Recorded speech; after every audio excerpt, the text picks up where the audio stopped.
What's going on, everybody? My name is C4. Welcome back to the channel, and today we are here with another College Football 27 Dynasty Rebuild. We are doing the Pitt Panthers, finally. It's been, I feel like, since College Football 25, I've had people saying, when are we doing Pitt? When are we doing Pitt? Maybe I didn't show enough respect. No, Pitt, prestigious organization. Some of the best NFL players of all time have come from Pitt, and it has the melting pot of a couple good things go in their direction. Maybe Pitt can become a contender. Maybe Pitt can become one of the big dogs in the ACC. That is what we're going to try to accomplish here today with Coach Pat Narduzzi. And the roster's pretty interesting. I'll be honest with you guys. And right before we go into this, I will say I'm going to try my best to find a little bit better balance between my upload schedules. If I have 6 videos in a week, I think the perfect balance would be like 4 Madden, which is a combination of Dolphins franchise, Madden Rebuild, and I want to have college football. 4 Madden, 2 college football, be it these one-off rebuilds. I may be working on something pink shaded for the world of college football. I do want to find a balance because I really want to play both these games, especially as college football, which is a little bit ahead of schedule in Madden in terms of title updates and stuff like that and getting fixed in Dynasty mode. Plus, we have PC mods. I want to definitely stay in touch, and I feel like we're getting right back into it, right? We got Pitt. Let me know in the comment section below what school you want to see next. I would say not a 1-star school yet. We eventually will go back there. I think I'm leaning Marshall. But if there is any, other 2, 3-ish star schools you guys want to see up next, please let me know down below. Take a look at this Pitt team. I think so much of College Football 27 Dynasty mode has been designed to be anti-fun. And it's none more prevalent than the quarterback room. Pitt Panther quarterback Mason Heintschel was one of the best freshman quarterbacks in all of college football last year. 83 rated, pretty expensive NIL. You look at his skill caps, only has 1 skill cap for accuracy, 3 skill caps for throw powers. IQ's a little bit off, but this is a guy that has, if he could hit his ceiling, he's going to be in the 90s, right? Exciting freshman quarterback. What do EA do when they make his rating? Normal dev trait. Why? Why are the dev trait, like Malachi Tony, cover athlete, normal dev trait? And I get dev traits between college football and Madden are not alike for alike, because obviously in Madden, dev traits are not only just tied to XP earn rate, they're tied to abilities. But it's anti-fun. You know what I'm saying? It's like if I was making a roster, any player that was kind of exciting would not be normal dev trait, especially a quarterback. And that's exactly what we got here with Heintschel. So, it's just like, all right, cool, Pitt. Got a sick quarterback. Let's go take a look at the roster. And then, of course, he has a shit dev trait. And that's very common across most of the teams in this game. It's just anti-fun. I don't know what led them came to this design choice. So, with that being said, all eyes kind of shift to Corey Daly, our freshman quarterback, pocket passer. 6'6", 195 on 15 NIL, who has a star dev trait. 2 dev traits better than Heintschel. And then you look at the skill caps. He has 2 skill caps for accuracy, only 1 skill cap for throw power. Not the best. Starting point with 85 throw power is a little rough. But you could make the argument just based off of dev trait alone that if push comes to shove and Heintschel at the end of year 1, say, wants 250 NIL to stay or something crazy like that. I could see a situation that he plays really, really well. And then Daly wants 100 NIL. Daly makes more sense to keep in the building. What's his deal breaker right now? It's championship contender. All right, so we just win. We finished above 500. That should improve that rating up enough. But Daly's more valuable to the team, which he should never be in this situation because Heintschel is such a hyped-up young quarterback. But just, again, the design decision from EA, it's anti-fun. It's very frustrating.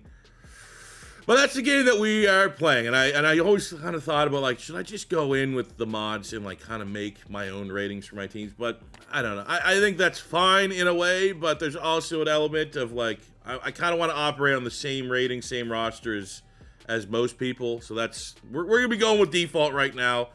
Moving on to the running back room. It's kind of same vibes again. We have Jakarian Turner, a sophomore running back on 135 NAL, 92 speed, 94 acceleration, 91 agility. Look at the skill caps. They're excellent. 86 rated for a sophomore. He's going to be one of the highest rated sophomore running backs in the whole game. Normal dev trait. Why? Why are we at even impact? Even just the first dev trait. I'd be like, okay, at least we got a little bit going on there. Normal is for the most bare bones basic players. And we're over here getting I could say that for a couple more players on this. I'm going to end my rant there. Another running back I'm excited about is this guy, Alfonso Brand, 6'1", 210 pounds, so like a little bit bigger of a running back. 92 speed, 97 acceleration, 94 agility, 97. This guy's disgusting. Playing style deal breaker, which kind of sucks. But if I'm looking at this running back room, Brand and Turner are the two that I want to kind of keep long term. Wide receiver room's kind of nothing special. You know, we don't really have a crazy, undisputed wide receiver one. I think this Bryce Yates guy is 78 rated sophomore. He's really good skill caps for the most part. Max speed. His route running only has 3 skill caps. Hands could be better, could be worse. Sapp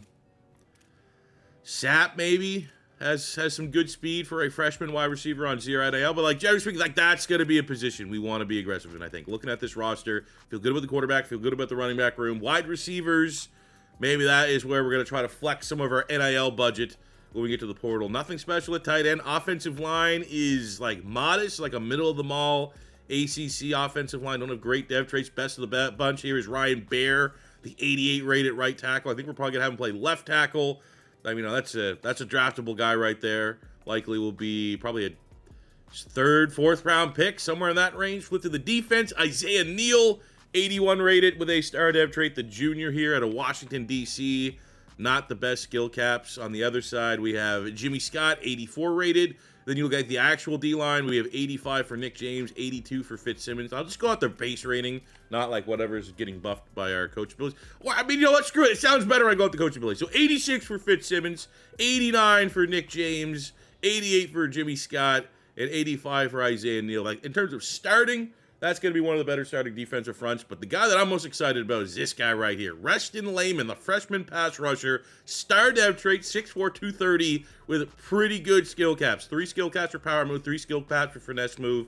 Power, only 2 skill caps for IQ if you want to bump his rating up a little bit. 4 skill caps for run. So like, that's a guy right here. Like, if I'm looking at the players we can't lose, he's probably in the top 3 for the long term of this rebuild. 5-year rebuild. He could be here for 4 of those 5 years, and I think his ceiling's incredibly high. I think the issue is going to be we got to find a way maybe to get him on the field sooner rather than later to maybe maximize that. But if he does get redshirted, you still get, pretty good. He might have a really, really positive first training camp and be really good next year as a sophomore.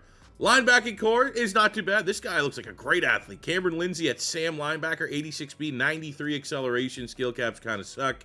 Lovelace, the senior, is pretty legit. Will linebacker, Bonsu, Sanford, relatively decent athletes. Secondaries, nothing too crazy. Strader's our top corner, 86 rated. This guy looks good, even though he has a deal breaker already hit. Sean Lee at corner, the sophomore to Harrisburg, PA. 1 skill cap for man coverage, 3 for zone coverage, 2 for quickness. What's his impact dev trait? That's an important guy. What's his deal breaker? Pro potential. Ooh, that one could be a top. He could be expensive, but he's by far our most upside corner, so may need to drop some budget on that one. Cruz Brookins, one of the top safeties in college football, 86 rated on 110 NIL. Look at this guy. Woodson, a freshman, 6'1", 205 box specialist. 91 speed, 92 acceleration with pretty damn good skill caps. All right. Cole Woodson. I've acknowledged you. That is the skill caps that are strong safety. These are terrible. But I could see, man, we might have Woodson play a little strong safety. I think I'm going to have him start. Get that kid on the field. Stud. We're taking over as Coach Narduzzi. What I've done is we got Visionary unlocked. So your Madden one, where we get practice makes perfect, so it increases player progression for practice. And I also unlocked signing bonus, which increases our coach points awarded from our program. Nothing too crazy, but we're inheriting our coach build. So we have nothing in recruiter. When we do this, that means we have to make sure that our offensive coordinator and defensive coordinator, because it is a revolving door once you get into this, they just constantly have to replace them. They're both going to have recruiting backgrounds. We have Master Motivator, Architect, and Scheme Guru. And none of these are actually, like, crazily developed. They're all for, like, especially like a level 40 coach. Kind of expecting a little bit better. But, I mean, we're, Architect, 4-4 DB, 4-4 linebacker, 3-4 D-line. I'm going to probably, with my next couple points, just unlock the first ones here where we get the XP boost for every 3-game win streak. Schedule for year one for Pitt looks, I mean, favorite, probably favorite. Miami will be tough. Georgia Tech, probably a pick'em. Florida State, probably a pick'em. Louisville, maybe slight underdog in that one. Cal could be tough, especially with JKS under center. But, you know, we're 8-5. I think that's the bare minimum barometer. We have to at least get back to 8-5 this year. One of the coolest things that we get to do here on the Wild World of PC. Here's a look at Pitt's in real life 2027 recruiting class. Got a 4-star linebacker, Proctor. Couple nice 3-stars up and down the board. Well, we got them in game right now. Top quarterback recruit, James Perot. We got Hill, couple 3-stars up and down the board. Couple nice tight ends. We got the big 4-star linebacker signed on. Somewhere down here. There we go. Jeremiah Proctor. So we have 32 targets. I don't know what they're at. Their class is at like 20-something. I think there's a couple that this mod had just generous. I think the 2-stars that don't exist in real life are actually here. I'll just take them to make up numbers. But, yeah, real classes for year one. Take a look at our 80 expectations here. I hate having that one. I hate having upgrade facilities. Next 3 seasons from National Powerhouse. So we're on elite facility. You know, we have a better budget than expected. I'm going to be honest. That's almost double what I thought Pitt would have. So there's an argument to be made that, like, I should just get that one crossed off, get our 1,000 points reinvested back in, reap the benefit of having National Powerhouse facility, and, you know, do that before I start trying to operate with this budget of, like, I'm spending big on recruiting, spending big in the transfer portal. An argument to be had, but also, God, I hate that having to be a goal. We also have to have at least 400 yards on offense in any one game. I feel pretty optimistic about that. There's 35 NIL bucks. We need help with our job security. We started with a low job security for Narduzzi, which is a little bit surprising coming off an 8-win season. And then we have to win 50% of our conference games for 350 NIL bucks. I think that's totally doable. All right, we got game 1 of the rebuild at home against Miami, Ohio. That's, I'm trying to think. Who do we want to play? I feel like we kick off against, I mean, we have a rivalry against Syracuse. I think we should be able to sim beat Miami. We're a better team than Central Florida. Like, looking at the rivalry game, is that our only rivalry game all year? Okay, we'll play that Syracuse one. Trust that we can get in 2-0 at Syracuse. Well, we got one of our 80 expectations off the first game. 400 yards of offense cashed in a win over Miami. I'm not gonna lie, I thought we would have, I mean, we got 420 total offense, not bad. Would have thought maybe more impressive of a performance. Heintschel, 300 yards, touchdown, and a pick. 81 yards for return. Heintschel had 53 on the ground and another touchdown, which makes his final stat line look a little bit. Bryce Yates, who looked like the most upsidey wide receiver on the team, led with 127 and a touchdown. Defensively, linebacker Bonsu gets an INT. Nick James, sack and a half. Jimmy Scott with a sack. All right, not bad. We're able to take down UCF. Close one. Closer, I wouldn't say closer than expected. UCF's not a bad team at all. You know, they get Alonzo Barnett coming over from JMU. Close matchup. Heintschel, would love to see a game without a turnover, but 250 yards, 2 touchdowns, and he's given us, he looks a pocket passer archetype. Scrambling numbers, 70. I mean, he's a good athlete. You know, like 80 speed, like kind of like 70s for carrying. So it's like, it's not shocking, but so it's surprising. I thought this would be a much more of a passing focused offense. Yates goes over 100 yards for back-to-back games to start the year. Lovelace with an INT on 9 tackles, 3 sacks from Jimmy Scott, 2 from Fitzsimmons, 1.5 from Neal.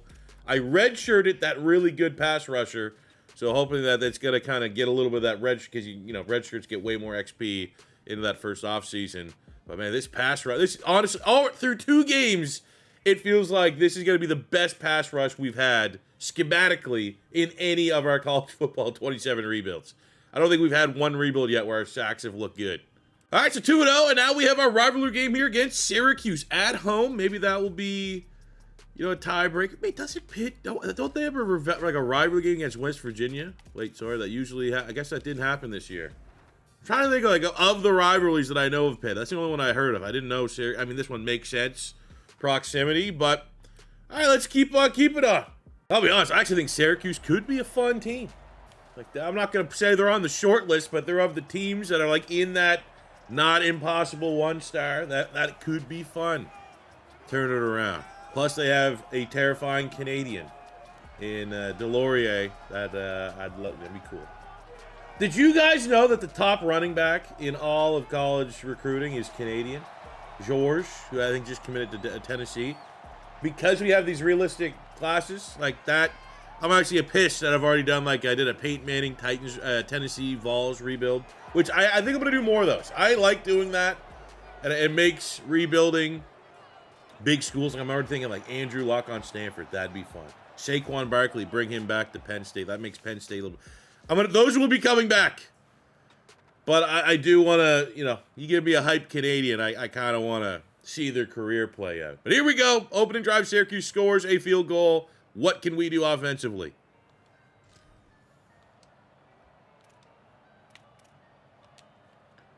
Should I take that back? They missed a field goal. So Yates is like our top wide receiver. Oh, and there we go. All right, beautiful. Again. Play action pass. It's my bad. You just can't run play action pass.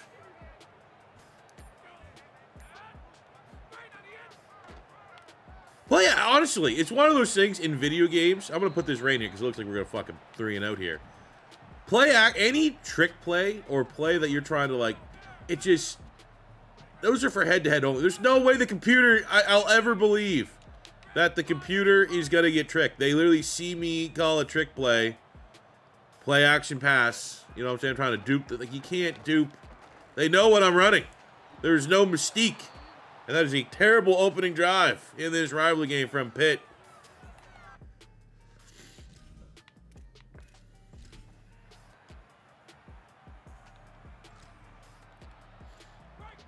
All right, Syracuse score. Oh my God, this is me having to knock the dust off. Been playing Madden exclusively the past couple weeks.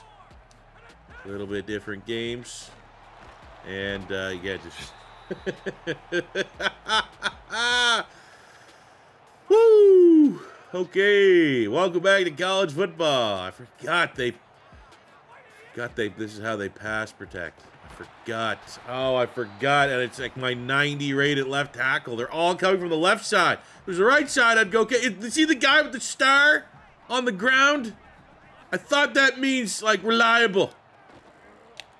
Here we go. What a grab. What a throw. Got a lightning fast. Oh, we got to mix in our running back. Like, I'm used to playing right now gameplay our Dolphins franchise. And, like, athletically speaking, Turner, kind of like Devon Achane and how we utilize him in the franchise. I feel like there's potential here. We are in field goal range. We want a touchdown here. That Turner may run a Texas route. See if we can get on 3rd and long. If the O-line can hold up, that'd be appreciated. Lead him. Oh, that's hospital pass. 51-yard field goal. You guys gotta, you gotta make that kick. If we're gonna make that kick, we're gonna make that kick. We did not. Is it me controlling them? Like if I just take off until the end of the first half, you think we can? Oh, there we go. We got to score.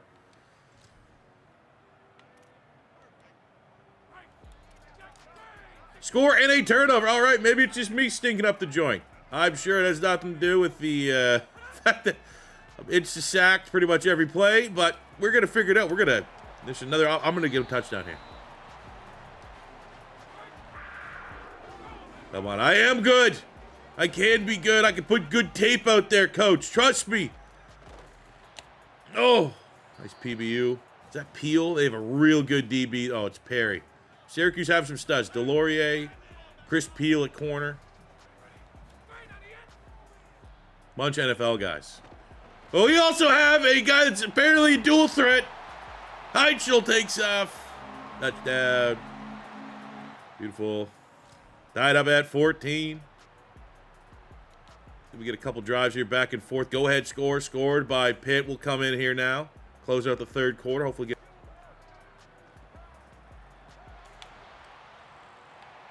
Beautiful throw to the tight end. Wide open. Broken play. Heintschel, almost 250 yards, 3 touchdowns.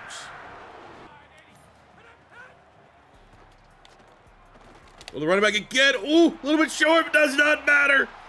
Punches it in. 4 touchdowns in the rivalry game for Heintschel. That running back's a weapon. No, he has a deal breaker, but that might be a guy we got to pony up some bucks to keep here in Pitt.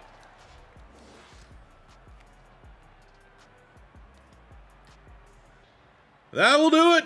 28-21. Pitt wins their only rivalry game on the schedule as of now. Cool, maybe, I don't know, we get West Virginia in a bowl game. I don't know if even that's possible. But 3-0 start before we get into some of the bigger games in the ACC. I mean, UCF and Syracuse, legit wins. Confidence-building wins, not just we're expected to win. Probably closer to pick'ems in both those matchups. And the quarterback, Heintschel, what a performance.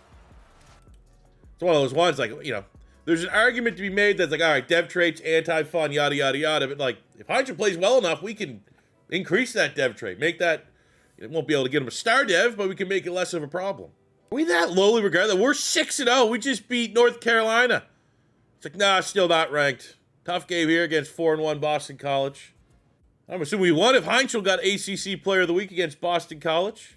And we did, close one. Almost blew it, 38-32. We're still not ranked.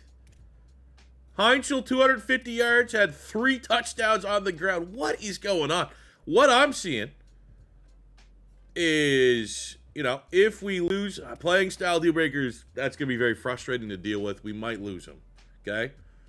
And the good-looking quarterback that we have is definitely not a dual threat scramble. We might need a scrambling quarterback. This is how they use. Like, what if we actually had like a 90 speed, like one of those studs? I'm thinking that's something we need to maybe park and think about. And our pass rush continues to be, standout Jimmy Scott's looking for, he might be close to double digits.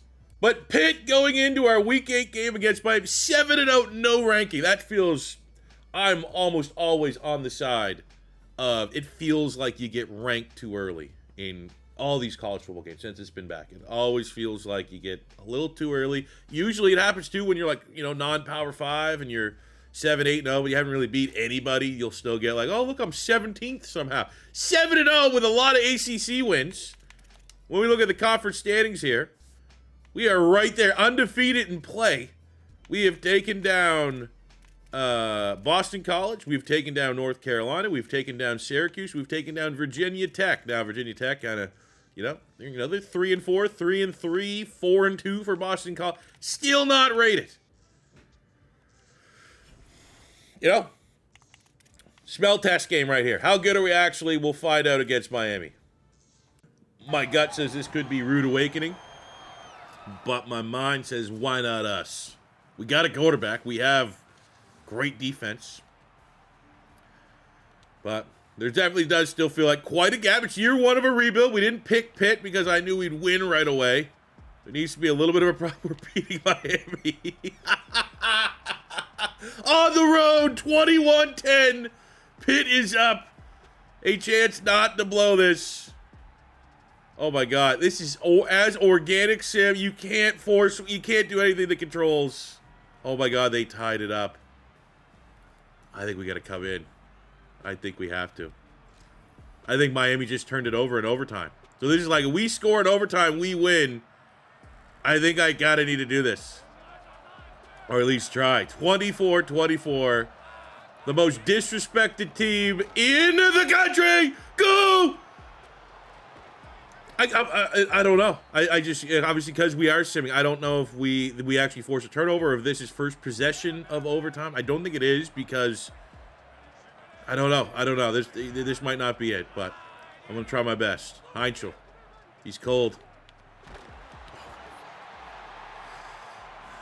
All right, try it again. Another mesh. Run it. Where's Yates? We'll go slant Yates, give him a little bit more depth on this one. Got to watch the running back out of the backfield. I think that's an interesting potential play. Or we take off Heintschel. At least get back those sack yards. Quick unders, quick throws. See, I wish I knew that. Okay, no, let's just score a touchdown. I'm not even going to think about it. There's nothing there. Do we got to go for this? Kick the point. This is one of those things. I think they already had the ball. So if you think that, a field goal here would... Oh, win it for us? No? Okay, second overtime. Second overtime. Okay. Come on, C4. Come on, buddy. Touchdown, we win. Defense has held them field goals. Touchdown, we win. Head of schedule, etc., etc. You know, we still got Florida State. Wheels could fall off. This would be awesome to upset. Nothing there. Why are we running? Why are there run plays? It is 2nd and 10, trying to win. Run plays. You kidding me? Okay, let's go Texas route on Turner. Come on. Ugh. Risky, but that was a drop. That was definitely a drop. Our guy was there. Wasn't worried about that being picked. 3rd and 10. I might go for it on 4th down. We can get some yards on this. You know what? You know, we got to go for the win. We play for overtime again. Oh, and he fucking dropped it. Come on.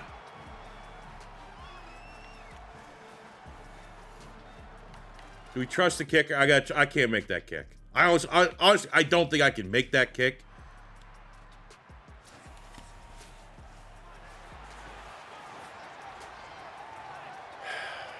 Fuck. This fucking game. I was just so hard. But we were able to bounce back off that. We gained respect. We're rated. We gained respect. That was a good loss for Pitt. Because then we followed up with a Georgia Tech victory over the Little Mendoza. And, yeah. Nice. 17th. I feel like that's right where we should be. We have a bye week, so we did nothing and improved our rating to 14. And here is the other litmus test. Number 4, undefeated Florida State. We took Miami to the limit. Can we make the most of our other big-time matchup? We're at home this time. Maybe that'll be the difference maker. Miami, you know, it's the home team last time, taking overtime, checks and balances, probably have a little bit more in their favor. We're dealing with the home field advantage, etc., etc. Look at that. Okay. Competitive, high-scoring game. 10-7 in the first quarter. Able to tie it up at 10. We're holding our own. We haven't got blown out in either of the big games. And considering the fact that this is slightly ahead of schedule for Pitt, makes me feel pretty good. But I really like our defensive scheme. Our sim sack numbers have been pretty good. But there is an element, I will say, of Heintschel is scrambling a lot in our scheme, when in reality he needs to be a pocket passer, has the skill to be a pocket passer. And if that's how I view him, a lot of these games, Heintschel has not been playing particularly well as a passer. 54% completion percentage, 0 touchdowns, 0 picks. You know, run game was dominant. Shutout today. You know, we're not quite there yet. We're ahead of schedule right now, and we're probably, it's one of those things. Started out hot. Now, when all is said and done, we're probably going to be where we should be at the end of the season record-wise. Louisville was ranked at one point, and, you know, we get back to our rating. 15th, 33-31 overtime win. We'll take teams deep water, and finally a good passing performance from Heintschel. 261 yards, 3 touchdowns, no picks. Run game complimentary, to say the least. Yates had 2 of those touchdowns. And I imagine the pass rush that's been really, really consistent did exactly that. We also got 2 picks. One from the very, very talented freshman, Cole Woodson. That sets up a regular season finale here in year 1 against other ranked Cal. JKS, one of the best quarterbacks in the conference, 8-3, 6-2 in conference play. What does that mean for the conference standing? I should imagine it's Miami and Florida State. But, ooh, it's a log jam, and we are for this is for the ACC championship spot. This is one of those games. I mean, on the road, but you like to think we have a little something for. I don't think Cal Bears, all due respect, is a terrifying home field advantage. Win this year 1 ACC championship berth, a chance to rematch against Miami from that overtime thriller, triple overtime. I wouldn't mind, you know, stepping back into the ring and throwing some haymakers there, but we got to earn the right here. 7-7 game. We got a go-ahead score right before the end of the first half, 14-7 for Pitt. Big touchdown drive there from Cal. See, the worst thing about this is not like, oh, I'm going to hop in, fellas, and get us a touchdown here real quick. Not a conclusion. I will hop in right now. We'll see. I got to get at least something. I will say, if I am going to spend big money in the portal, it might just be for guards. Entire interior O-line. This O-line's so bad. 4th and inches. We have a new mission statement on this channel. Because it is clearly scripted for there to be in inches in both Madden and Call, we go for it. Every time we go for it. Even if it's a dumb fucking decision and cost us, I go for it out of bare principle. Got to do it.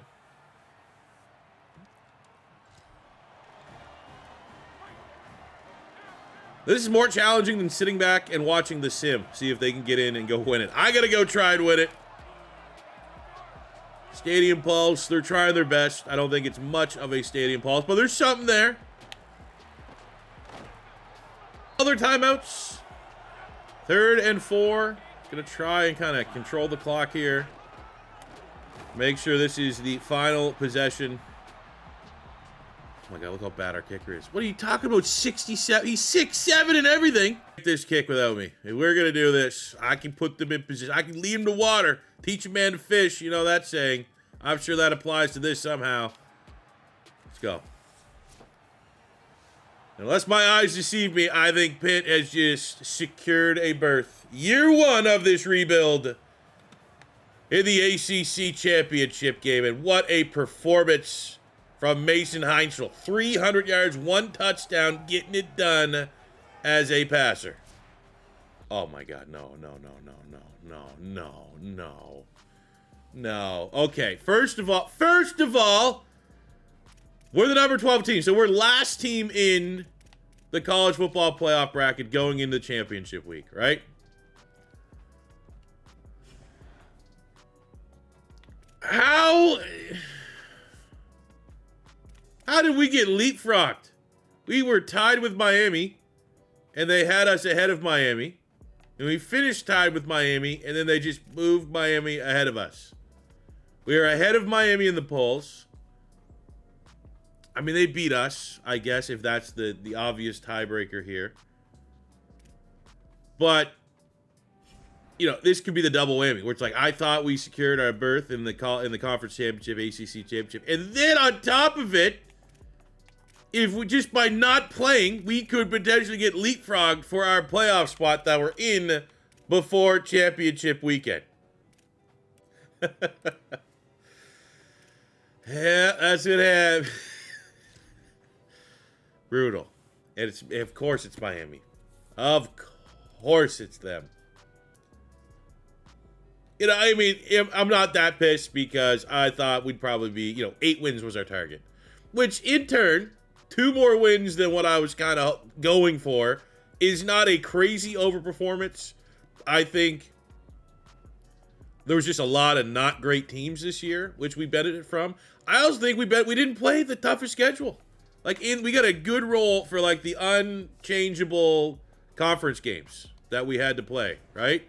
Because when you look at the conference standings, we had to play Miami, we had to play Florida State, right? So that's the 2 big dogs. But we didn't play SMU. We didn't have to play Virginia, finish with a rating.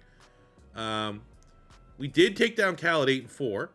But we didn't play Duke. We didn't play Clemson. From a talent standpoint, there should be a lot there. So I think we definitely had an easier skied ACC schedule in terms of amount, volume. We took down the big teams, but we didn't have to play the absolute gauntlet in the conference. So a bunch of things at play that helped us. I'm going to say regardless, even though we just got absolutely robbed, finishing number 14, 10-2 for year 1 with Pitt, I can live with that. Go finish up with a bowl game, see if we can get up to 3.5-star, 4-star prestige or something like that in year 1. We did lock down both of our AD expectations, though, so I like the fact we got another 350 NIL bucks coming our way. And we got the Holiday Bowl against unranked Oregon State. That should be manageable. All right, come on. Let's cap this season off the way we need to with a bowl game victory. Up our job security. Up our, but any chance of increasing our school prestige. We are a much better roster than Oregon State. We've already, there's nothing else much looming. Sometimes we do go into this game with some expectations that may need to be met or deal breakers that we're trying to achieve. Like, let's, a stellar performance was exactly what we're putting on tape here. 27-7, 30-7. Come on, keep running it up. Hopefully, again, we have a lot of decisions. Heintschel, it's going to be a big one. I think he's probably leaning foot out towards the transfer portal. Decisions need to be made, but for a year one to finish bowl game victory, we might go up a couple spots here in the polls. 11-2, way better than I thought we were going to get with Pitt. We got a stellar performance from Heintschel in this one. 279, 2 touchdowns. We'll go look at the final regular season stats, but I think he put up numbers that we'd love to probably pay in terms of NIL, whatever upgrade. Yates was solid this year defensively. Can't say enough, man. I think when we look at the sack numbers, look at that. Sean Lee, our top corner with 2 picks. Love to see that. So our final season stats, Heintschel went for 3,700 yards, 21 touchdowns, 4 picks. Pretty good, especially when you combine the fact 365 on the ground and 11 rushing touchdowns. So 32 total touchdowns. Love to see that. Run game, Turner was solid. That's going to be expensive. F playing style deal breaker. God damn. I did redshirt Brand, who looks like he could be a crazy running back for us. So we have, an option. But man, the deal breakers. Playing style deal breaker on Heintschel, too. That's a bad rule. Bryce Yates, pro potential deal breaker. 1,200 yards, 11 touchdowns for the sophomore. Would love to keep him from leaving via the transfer portal. Don't really have anything else that it's returning next year. That's going to be help. Over 100 tackles for Lovelace. Look at the sacks. 11.5 sacks. 19 TFLs for Jimmy Scott. 9.5 sacks for Isaiah Neal, who is a junior. Hopefully we can keep him from heading towards the NFL. Fitzsimmons, 6.5 sacks, 5.5 sacks there from Nick James. INTs, not too bad. But with Sean Lee, another player. Pretty much all of our good players are heading towards the portal. So we're going to have to flex some of our NIL budget. We had a war chest. All right, let's look at our budget update here at the end of the season. Ooh, 7,500. Did we raise our school? We got a half-star prestige. Finishes the number 14 team in the nation. Take from 3 to 3.5 star. Look at Heintschel. 0 risk of transfer. Okay, it's just, Turner and Lee are probably going to be the big 2 that we're going to want to, drop a bag on. So we had a goal to upgrade a facility. And it's like, all right, so we spend 3,100. It'd be 2,100 points because we spend the 3,100. We get 1,000 back. It gives us 16% progression. We're currently on 10%. It's a nice upgrade, but it's like one of those ones, I don't know. You know what else is really good for progression? Spending 2,000 points net on players. So take a look at our team here. We have Turner launch a pay raise. Oh, man. That's way too much. You know what? I'll be fine going 210. Anything that, I think Brand could be a guy for us. So we'll do the respectful thing, and I'll meet what your expected is, if whatever that looks like when it comes persuasion time to keep him out. That's all I can do. The other big one here is Mr. Sean Lee. I do not want him to go. So I think this is a guy I have no problem. Probably let's get that in the green. We'll go up to 70 on AI. We still have 4,900 budget, and because of our board. We had, I think, 27 targets from the mod. So that gives us 8 portal guys that we have a lot of budget for, which might not be the worst thing to be able to go quality over quantity there. So take a look at our players leaving. Not one that I care about outside of Turner, but that was always, we were just so far away on NIL. It is what it is. Best of luck wherever the hell else you go, buddy. Not going to be here. And one player to the draft, Ryan Baer, as expected, he goes in the 5th round. Dude, $5,800 in the I've done so our rebuilds I've done Florida, we did Oklahoma State, I did Tennessee, South Carolina. I don't think I've ever had this big of a budget. Now, having a huge budget and being able to attract players is a little bit, but look, we got 4 stars, dude. We have the opportunity to get some of the best players in the portal. Is there any 5 stars? We probably won't be able to get any 5 stars. Oh, we got Williams Winyeri.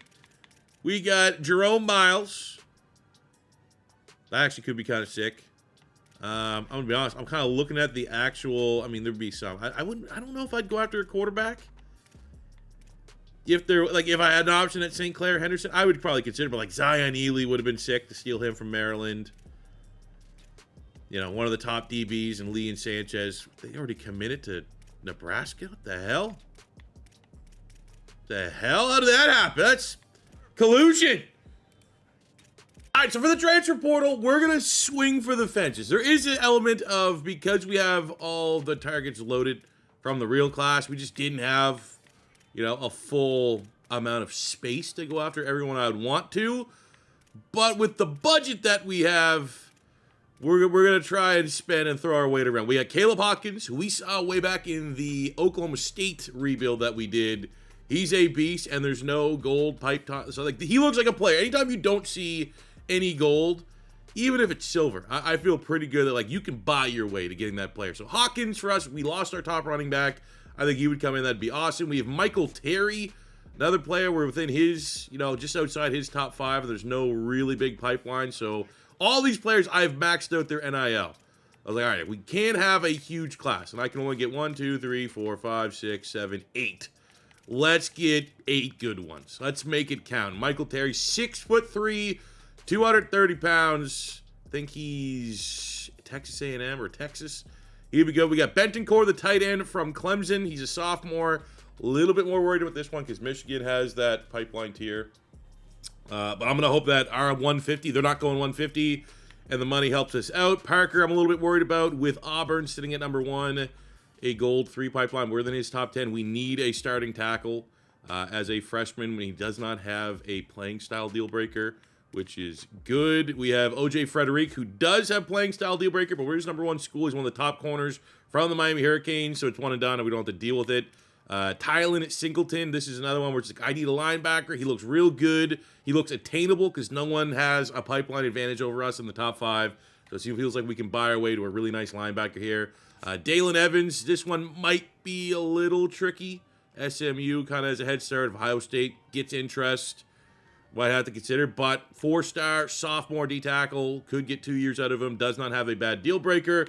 And then why not swing for the fences on a wild one? One of the top edge rushers in the portal, LeVar Arrington II, son of the great NFL player.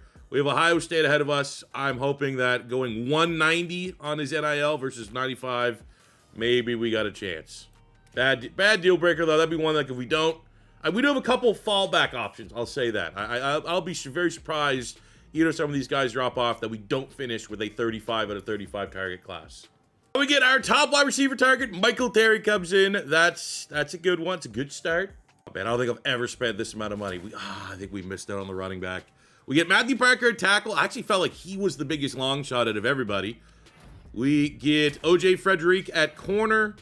We get Singleton at linebacker. We get Evans at defensive tackle. We get LeVar Arrington at pass rush. So the only one we miss out on right now is the tight end Bentoncourt. Just fine. I do want to go find a tight end, so we might have to be picking at scraps here a little bit. Oh, there's a deal, but I'm not going to worry about that. So we lose out on Bentoncourt, which sucks because Indiana didn't even bring him in for a visit. And then we have Hawkins, who that's just, it's not going to happen. I literally can't pay him more money. So we have 2 spots remaining. I don't know. Honestly, let's go see if I can get a running back and a tight end. Well, bad news. I wasn't able to steal a couple guys. I tried to get Luke Reynolds, who was really, really good for us. I literally won the Mackey with him in our Virginia Tech rebuild. He did not come. We lose it on Kejuan Brown. I think he was from Louisville. So that kind of stings. But ultimately for your Pitt Panthers, we finished year 1 of the rebuild. A top 25 recruiting class in the nation. We spent a lot of money. You know, spent less than Colorado, who we're ahead of.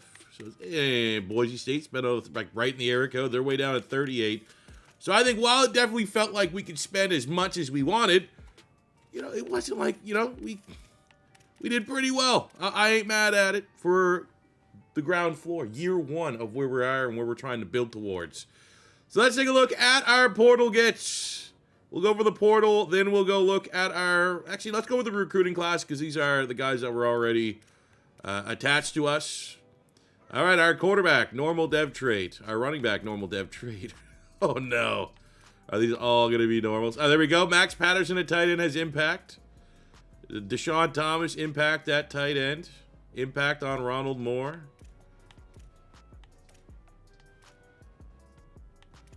Impact on Horton. Impact on Bond. This is going to be a big one. Proctor. There we go. 4-star Jeremiah Proctor. IRL recruit for Pitt. Comes with a star dev trait, so that makes you feel a little bit better. Impact on Highsmith. Impact on Estrada. Impact on a Marion Wallace. Impact on Black at safety. Okay. I can, for the fact that I had nothing to do with this class, it's just what we inherited. I think ultimately not too bad. Now looking at our portal gets Michael Terry, the sophomore. I mean, it's all going to be the skill caps with these guys for how much money we paid, especially for the non-juniors, the non-1-year rentals. Michael Terry needs to have good skill caps. Impact dev is fine. Arrington has star dev. Evans has star dev. Singleton has star dev. Frederic is a 1-year rental impact. Parker has star dev. So skill caps pending. I think our transfer portal, even though we missed on a running back and a tight end, got to be really happy with that. One of my favorite players on this whole roster coming out of training camp, Cole Woodson. He was a guy like a lot of great skill sets. When I was looking at position changes, he could play like everywhere. Freak athlete. 47 points. So he starts 72 rated. And they kind of like rework this thing, like where covered special safeties. Like, this is what I want to upgrade. I'm not even trying to cheese it. I want, because I sim, I wanted to be as aware as possible. And we got him up to an 84 rated. We'll work on his man. I think, run support. I mean, he's a strong safety, so tackling's probably an area we want to get a little bit better. Then physicals, we go up Robert 1 point here, but 85 rate. Sky's the limit. This guy is going to be pound for pound one of our most important players for this whole rebuild. Sean Lee, the other quarter, another big-time player that I think we're going to benefit a lot by upgrading his man coverage here. A great opportunity for him to be one of our highest-rated players. So we're going to work on, we'll go robber, we'll go knockout. See, I'm not always just 100% looking at achieving the rating. Yes, abilities are great. But we are going to bring him up to an 86 rated, which I think ties him with Frederic. He's actually 1 point ahead based off scheme. But our secondary is going to be one of the best in the ACC. Absolutely. All right, so I don't know if there was a title update or something, but like Arrington didn't have any training camp points. We also had on Singleton, like barely any training camp points. And Frederic had 3. So like our sub players just not going to training camp while others do. Like we had 40 on Matthew Parker, who dropped a bag on him, 190. When you get underclassmen in the portal, you're kind of going for skill caps. That is unbelievable. The skill, I don't even know what the numbers. There's so many skill caps. He's maxed out pass blocking, run blocking as a sophomore. He's got to be a rental. I'm not paying 190 NIL next year for that player. Michael Terry was another big get for us in the portal. He might be the best of the bunch in terms of skill caps. We only have 2 for hands. Again, and he is, 6'3", 233. Put on some pounds, and it will come to a point where I could probably just go right after speed here. But I think we want to, I got to get the rating up. I need him to be kind of a little bit of do-it-all, get it all done. So we're going to go for the IQ until it's, as long as it's just 1 point per, we're going to be able to max out his IQ. I think route running needs a little bit of work. What are his hands? His catching's at 82. That's good enough. We'll bump that route running up. And you know what? We'll get 1 quickness. I'll bring up 93 speed, 91 acceleration. We could have... We'll get that next. Assuming that the playing time deal breaker is not going to change.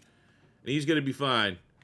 Any physicals? Can't use any physicals yet. So let's go... we'll go with hands. 4 to hands, 81. But like his ceiling, if I'm looking at, like, he's going to be a 90 rated player for us. So that's kind of getting screwed out of the running back spot in the transfer portal with Caleb Hawkins. I mean, I'm fine because Alfonso Brand, we talked about him last year. This guy has an outstanding skill set. Sophomore. Skill caps are very much not what you want to look for. But if you have to have like a one-dimensional, like, man, kind of, we don't have our long-term running back here. You had to do any of that. You are going to be pretty happy if they have the skill set that this man has. Now, from a physical standpoint, you know, it'd be nice to have, like, you know, jukebox or something like that. But 79 rated with 94 speed, 98 acceleration, 97 agility, 98 change of direction. Yes, 69 carry is a little bit of a concern. Yes, 74 ball carry vision, a little bit of a concern. But for a one and done, and then, you know, until he leaves us as just like a depth piece, ideally, I ain't mad at it. We almost got a guy, a Heisman Trophy with Jack State, who was built like this. Truth be told, our other running back's not bad. Not as freaky athletically speaking, but 91 speed, 93 acceleration, 91 agility, 93 change of direction, 83 rating. Like, we'll have a decent backfield. The two players that are the most important, one is Corey Daly's with Heintschel not leaving. A little bit more time to kind of work on his development. So I think we're going to go and upgrade his IQ until it costs us 2 points. That's kind of how there we go. Throw power 85, accuracy. I mean, the skill caps are ridiculous. We got to work on that throw power. Bite the bullet a couple times here. This is the year that we get him right on that front. I think we can go maybe 2 points into accuracy, and then we'll round up IQ. He's 76. I would like to think another training camp. We can go 2 more throw power, get him up into the 90s. And he's a redshirt freshman. Like, as long as we can keep him here, deal breaker. I think I'd be willing to, like, pay upwards of 100 NIL to ensure that he stays. But Heintschel returns only as, because of the dev trait, 30 points available. So we'll upgrade his IQ here, his accuracy, and we'll put 1 into his throw power, give him 89 throw power, bring him up to an 85 rated. We have our new 80 expectations. We still have the facilities are still there. Sign a top 60 class at National Signing Day for 200 NIL bucks. We were, what, 24th this year? That seems like very easy. If we make the college football playoff, 750 NIL. I don't think this is the year we win the national championship. You know, if Heintschel takes his passing game to another level and he keeps up those rushing numbers, maybe. I'm putting us at like 10% chance that we could win it. Percent chance that we could make the playoffs or finish top 12. We were almost there last year. So a very attainable, almost 1,000 NIL budget that we could already get to our insane NIL budget. And we're going to have way more open spots on our recruiting board. Things could be getting dangerous quick for the Pitt Panthers and our rebuild. But we got to do the work this year, squeak into the playoffs, and then just honestly try to spend so much money next year in the portal. Like, that's kind of my vibes right now going into year 2. Now, in terms of a budget, we got a lot of money. We might as well, I think, 20% increase on recruiting hours is worth the 500. I'm kind of thinking we got enough of a budget. I think pay 750 to get 400. Pay 700 now. I mean, that's like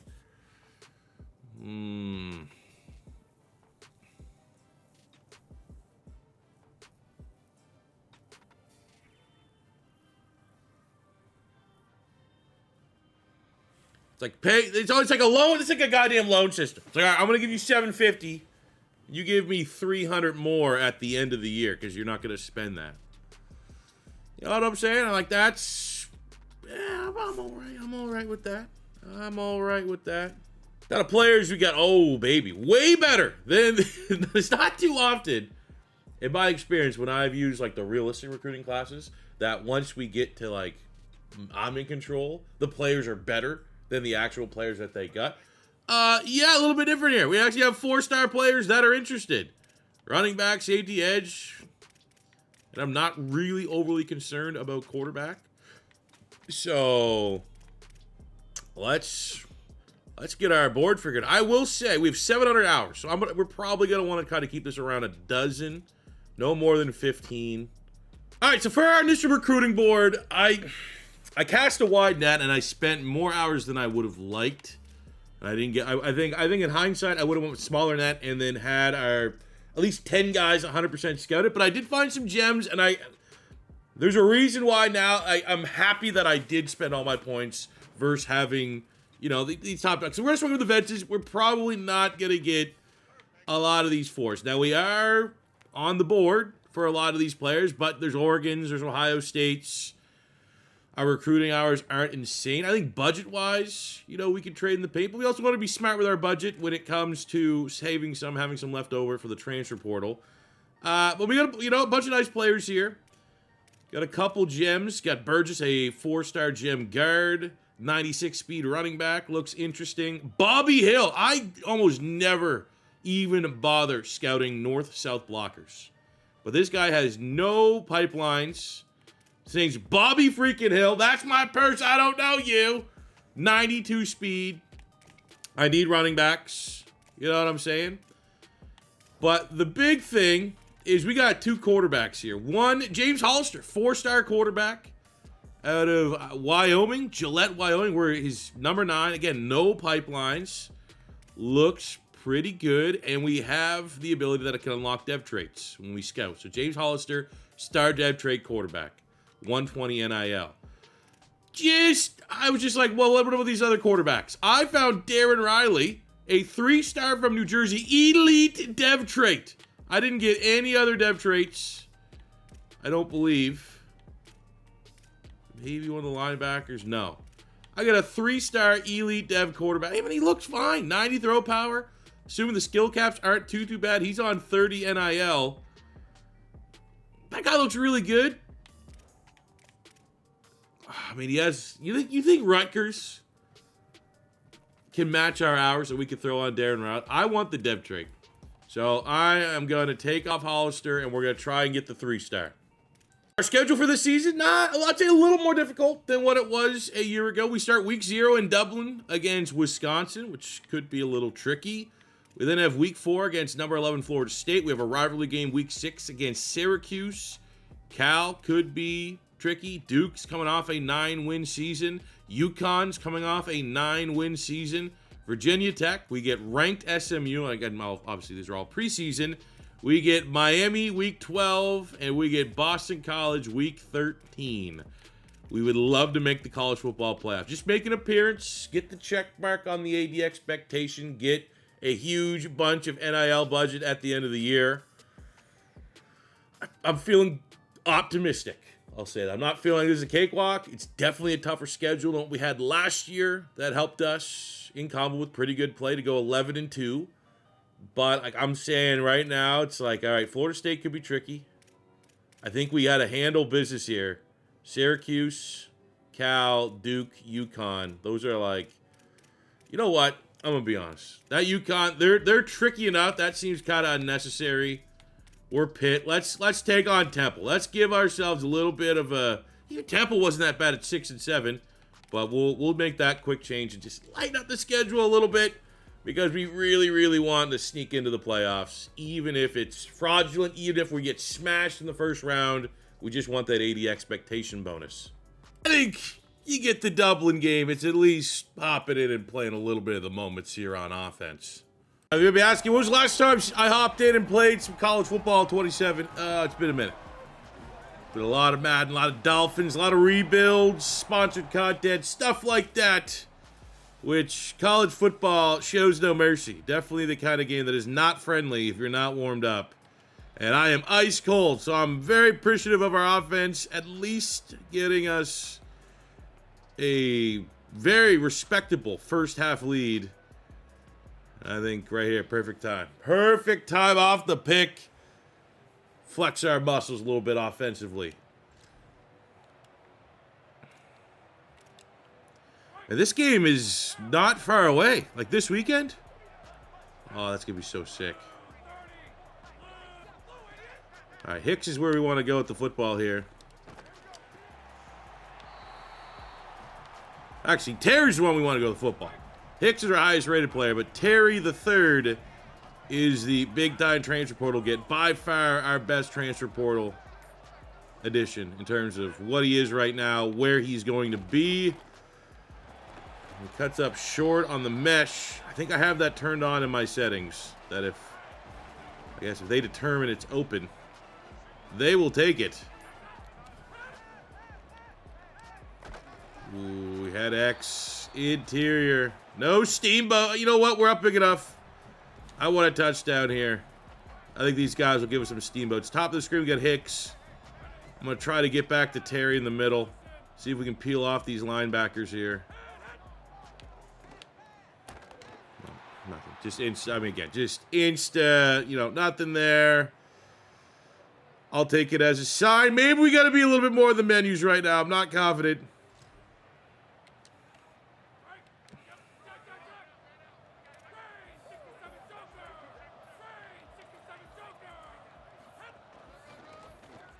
Oh, I forgot. Run the ball.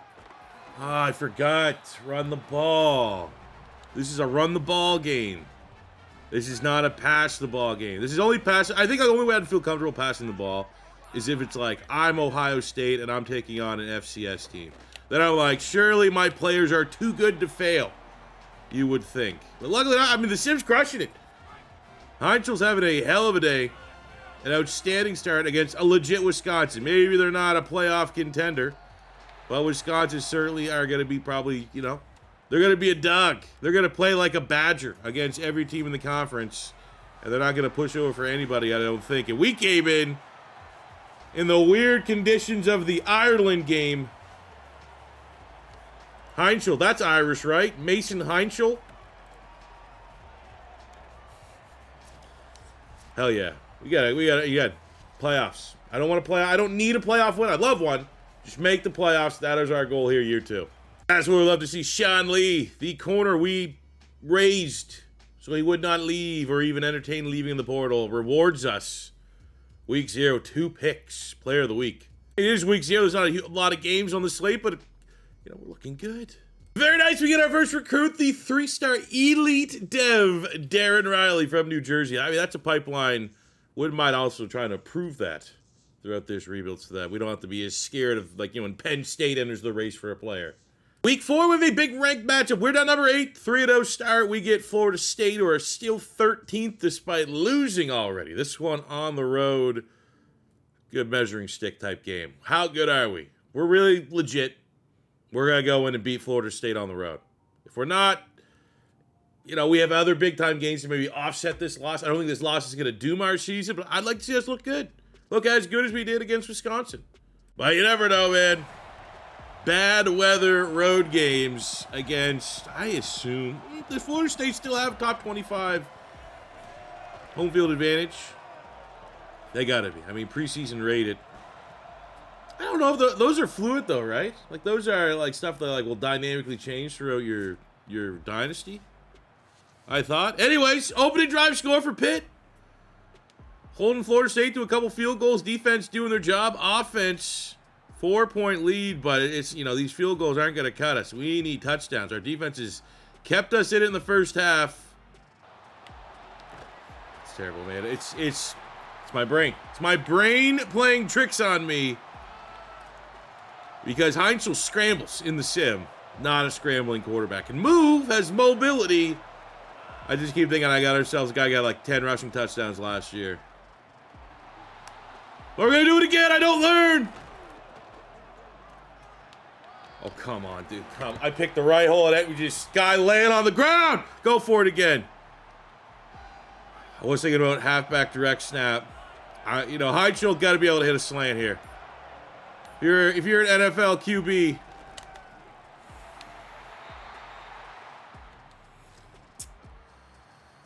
fuck. Can't be losing that game. Fuck me. Good news, we got Von Dean, the 4-star linebacker from New Jersey. Another one, sides of the dot line, Tafisi at tackle. That was a tough one to get from South Carolina. Oh, we got a little broed here a little bit. The good news is we had Burgess in for a visit, the gem. And that gave us a little bit of ground on the Florida Gators. So we came from 2nd to 1st, which feels good to do that. But we had Leday here. We were number 1 for a while. And that's a good pipeline for us.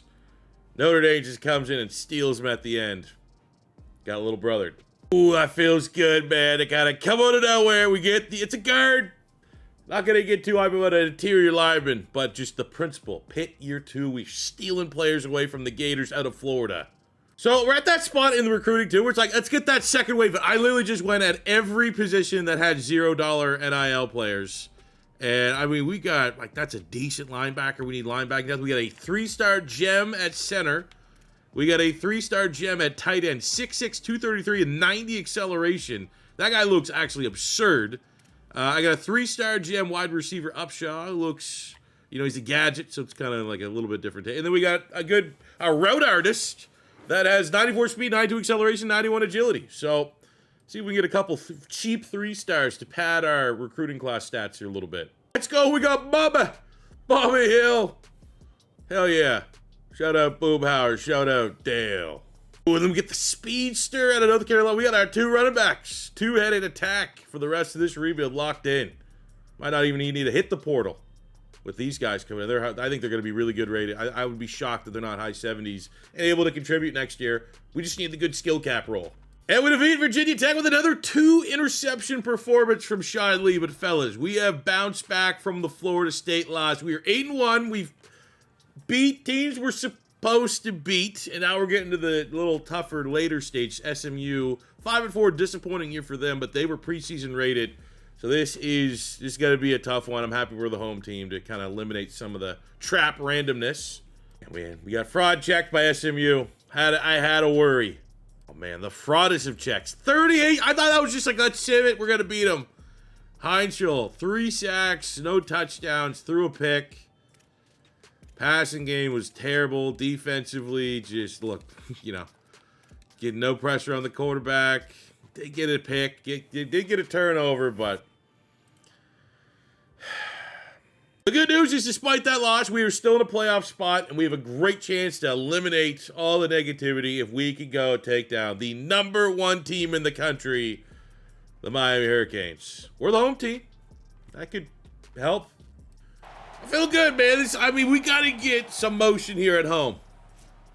The home of the Pittsburgh Steelers, the home of the Pitt. I want this to be the home of the Pitt Panthers by the end of this rebuild. Steelers, unless Drew Aller becomes a god for them, might be getting ready for, you know, not to be the talk of the town. We want everyone to be hype around Pitt football.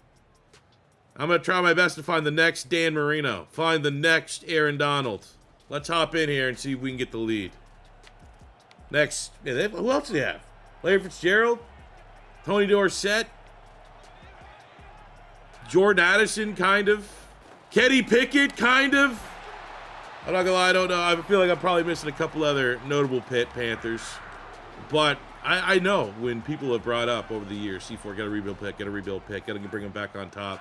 That's like, I've looked into it, I was like, man, definitely the school that's probably the best non-blue blood for setting NFL talent to the, you know, they could be in that discussion. We want to add a couple more to that list.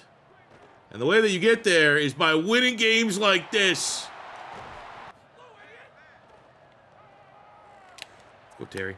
Let's go, Terry. Come on, 240. Look at that beast.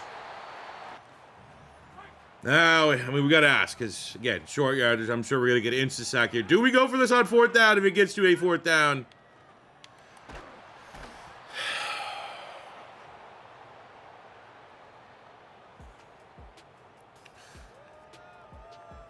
Oh, I want to go for it.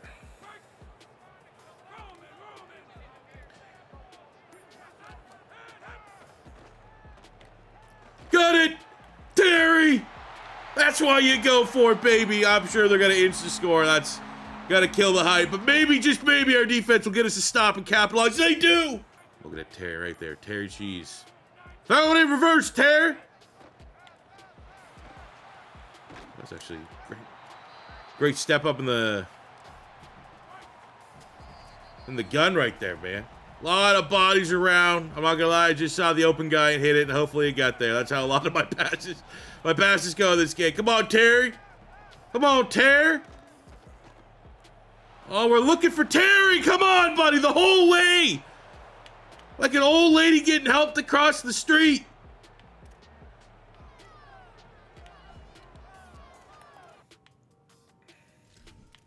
This is not good. Oh, it's great! We beat him! That's how you bounce back to getting humbled by SMU, get home, and take down the #1 team in the nation. And that's just a little bit of relief. If you could beat Miami, you could beat anybody. You could even beat Ohio State sometimes. So I feel like at bare minimum, we can get right back on track with all eyes to get in a playoff berth this season. But, I mean, what a victory for the Pitt Panthers. Got to be one of their biggest wins in the last couple years. Heintschel was solid. Not efficient, but solid. 200 yards, 2 touchdowns. No picks on the day. 88 yards and a touchdown for Brand. The speedster running back. Terry, 6 catches, 89 yards, and a touchdown. And on the defensive side of the ball, sack and a half from the senior Isaiah Neal. That'll do it, man. Down go the Canes. We just beat the #1 team in the nation, and we went from 10 to 9. What? Go from 10 to 9, 10 to 9, and Miami falls from 1 to 4. No way. We fell in traps before. Boston College, off that Miami win, could be a trap. They're rated 8-3. I'd like to think we have a much better team, but bad weather game, anything could happen. That's kind of why it's so frustrating that we didn't jump up higher, get a little bit more insurance in case we did slip up again. You know, you take down the #1 team of the nation. One spot is disrespectful. But back at home, this is where magic happened against the U. Can we fend off Boston College, or at least make it very difficult for them to upset us, as we have the home field advantage? If it does turn to be, it's a snow game, you'd like to think Brand, the speedster, 97 acceleration, is going to be able to have a day here. LaShawn McCoy, Dion Lewis, there's a couple more Pitt Panthers. I was thinking, like, snow game running backs, maybe none more iconic than LaShawn McCoy against, what was that, Detroit? Back in the day, but sweat-free, man. I'm having Eagles nostalgia. That's how much we had this game in hand.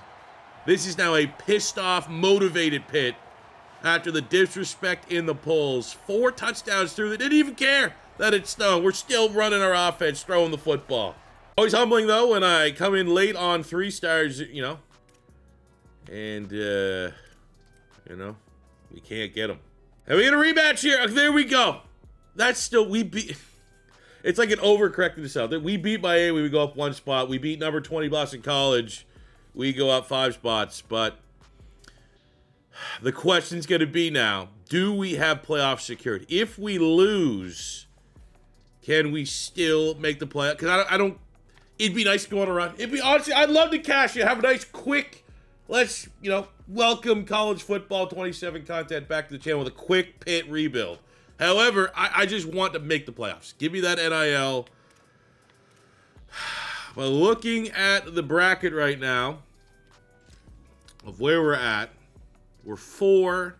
If we lose 10-3, is a 10-3 team getting in? We need a little bit of help. We need probably I'd like to think 10-3 Pitt gets in over 9-3 Colorado. Or if they, 10-3 Colorado, even if they do win. Because, I mean, that's, I'm not overly optimistic we're going to win this one, but, I will say, barring something very egregious, I think we have to just straight sit. I helped us beat Miami, kind of, in the regular season. If we're going to sweep them, we're back at home. Freezing cold day, is that gonna play part? This is the best home field advantage we'll ever have over Miami. Probably like -10. Hopefully we get some snow. The team from Florida needs to be shell-shocked. That opening drive, 2 straight scores by Pitt. Miami cannot handle the cold. We are, come on, fellas. Come on.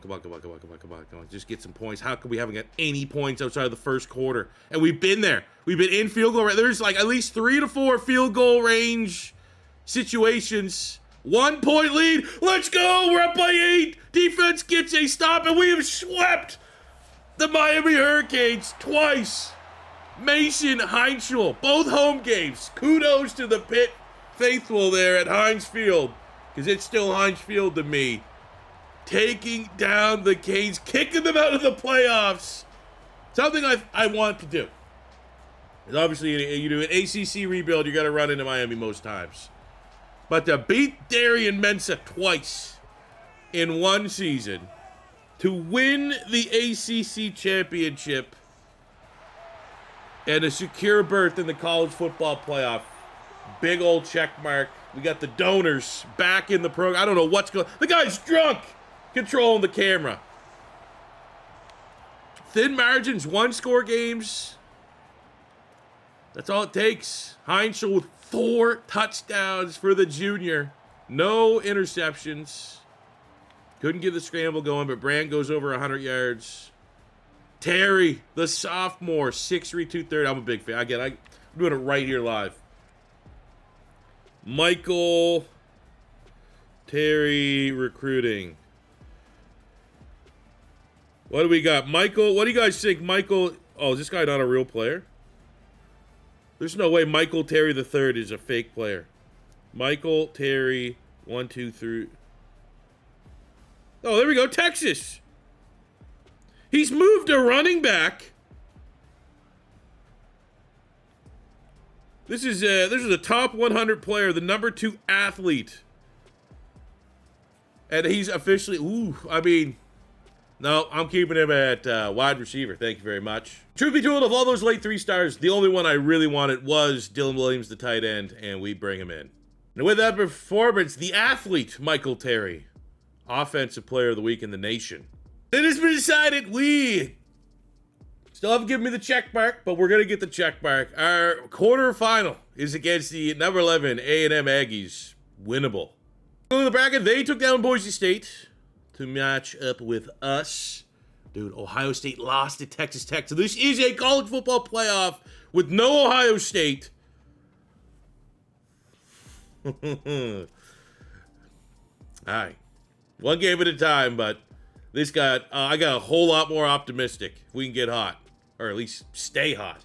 I always think this is the best time. You can always look at your stats after the college playoff, but I think it's important, like, how do we get to the playoff? Who's playing well?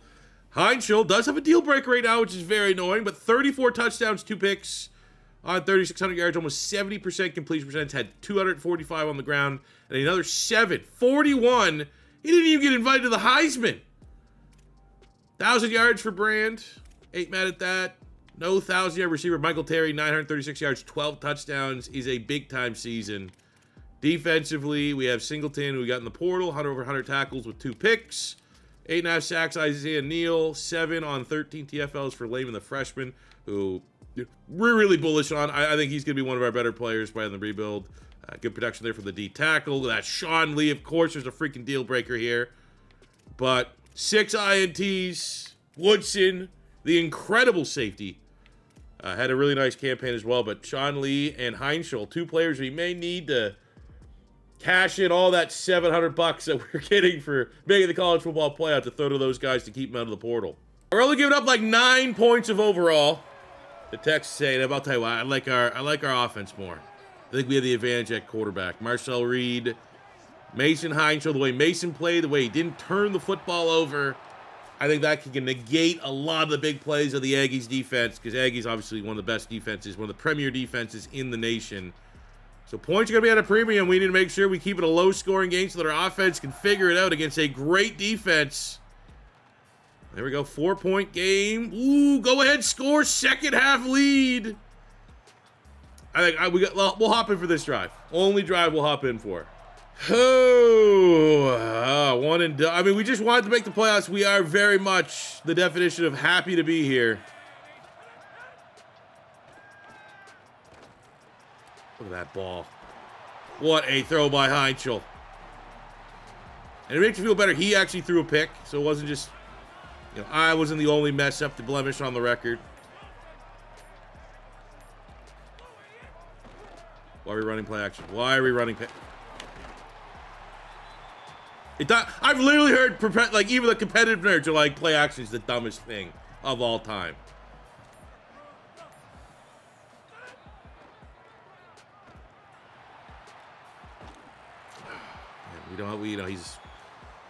He's not a throw on the run guy. Gave up huge last 3rd down. Maybe we can find the tight end again. Look at Terry right there.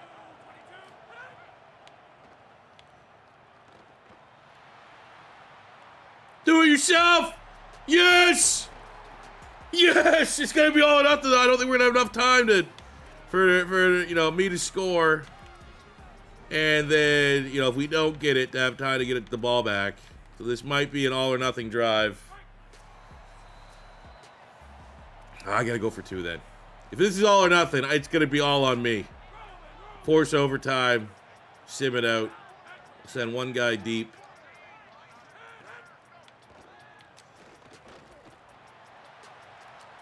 Oh! Got a green bar that, son.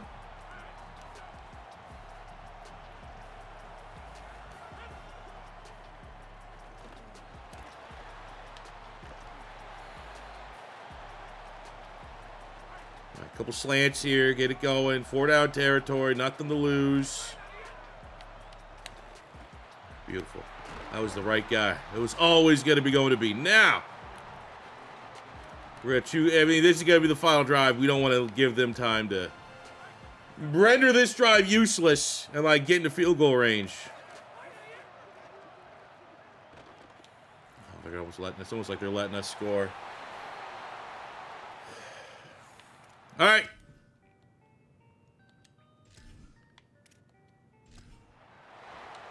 Dragon stick, 2-point conversion, trying to tie up this college football playoff here in the Fiesta Bowl. Yates, Terry, Brand. And no one, Jesus, no one won. No, across the board. That's good. That's good. That's pretty much a throwaway. Coach, Coach, what are these suggestions, bud? We need like 40 yards. It's like slant to the middle.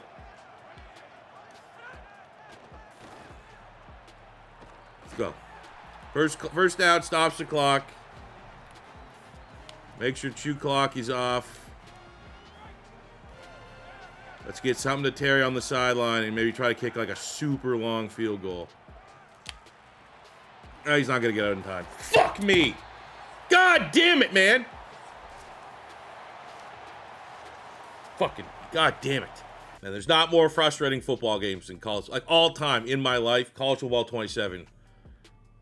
One of the most frustrating football games of all time. And that's not an outright negative. You know what I'm saying? You know? You lose, and it feels like you lost in real life. That kind of is a good thing, right? Well, I mean, for us, we did a good job, man. Got a couple more bucks. The budget is going up. 80 expectations, 950 bucks coming into the old fund. Now we're just going to build off of this. And they went out and won it all, so we lost to the eventual champions, but a roll where you didn't have to get through Ohio State. It's a big-time missed opportunity there. Take a look at our NIL budget. We knew there was going to be a couple expensive ones. Yates is one. I mean, he's been solid. Still has relatively decent skill caps. To keep him out of the portals a little pricey, but we're also we're balling on a budget here. We have there should almost be like no player that's too expensive for us to retain. Terry is looking for a raise. I like his ceiling. I like the upside. So, I mean, we'll go 250 on Terry because I think we can get him up into the, yeah, I think he's a 90 type guy.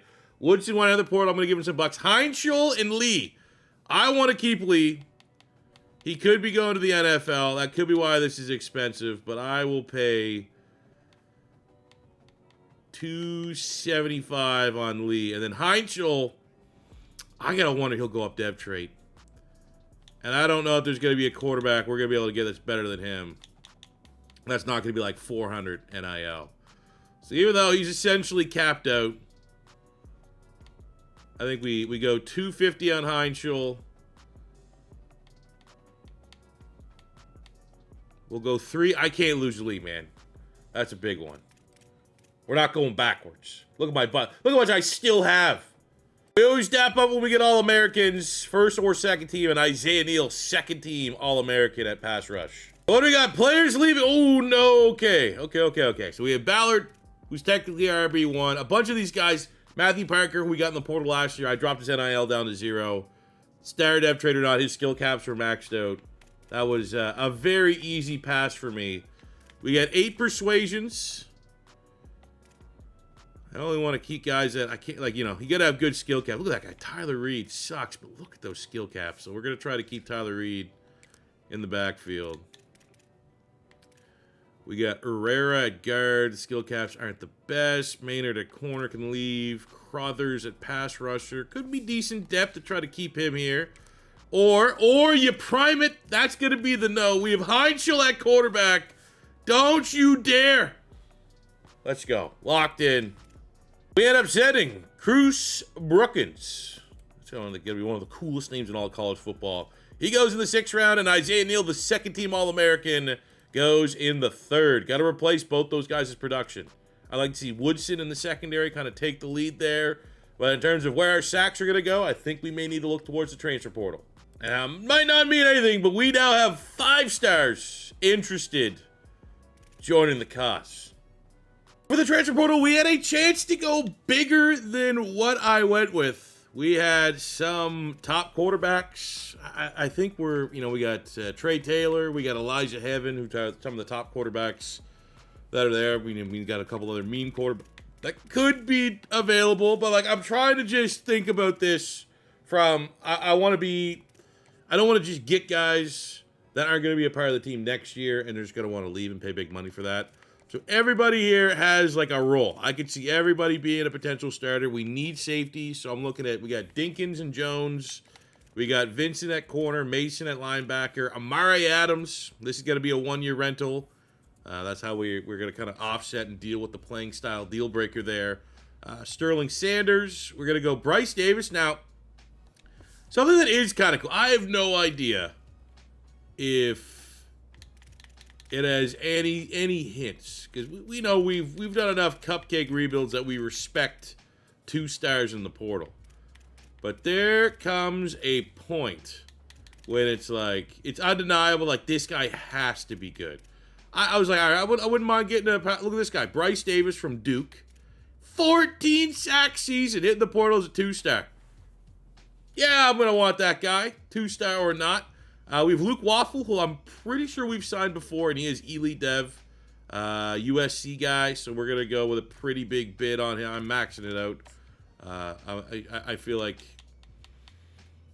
long term, that's probably the direction we want to go. We got Dunham, who I'm going to max out, who looks ridiculous, A+ playing time. We have a 3-star here, McMoingle, 4-star Will Black, 4-star James Halter, and we're going to try and chase down the 5-star Ohio State decommit, who I guess wants to go back to Ohio State.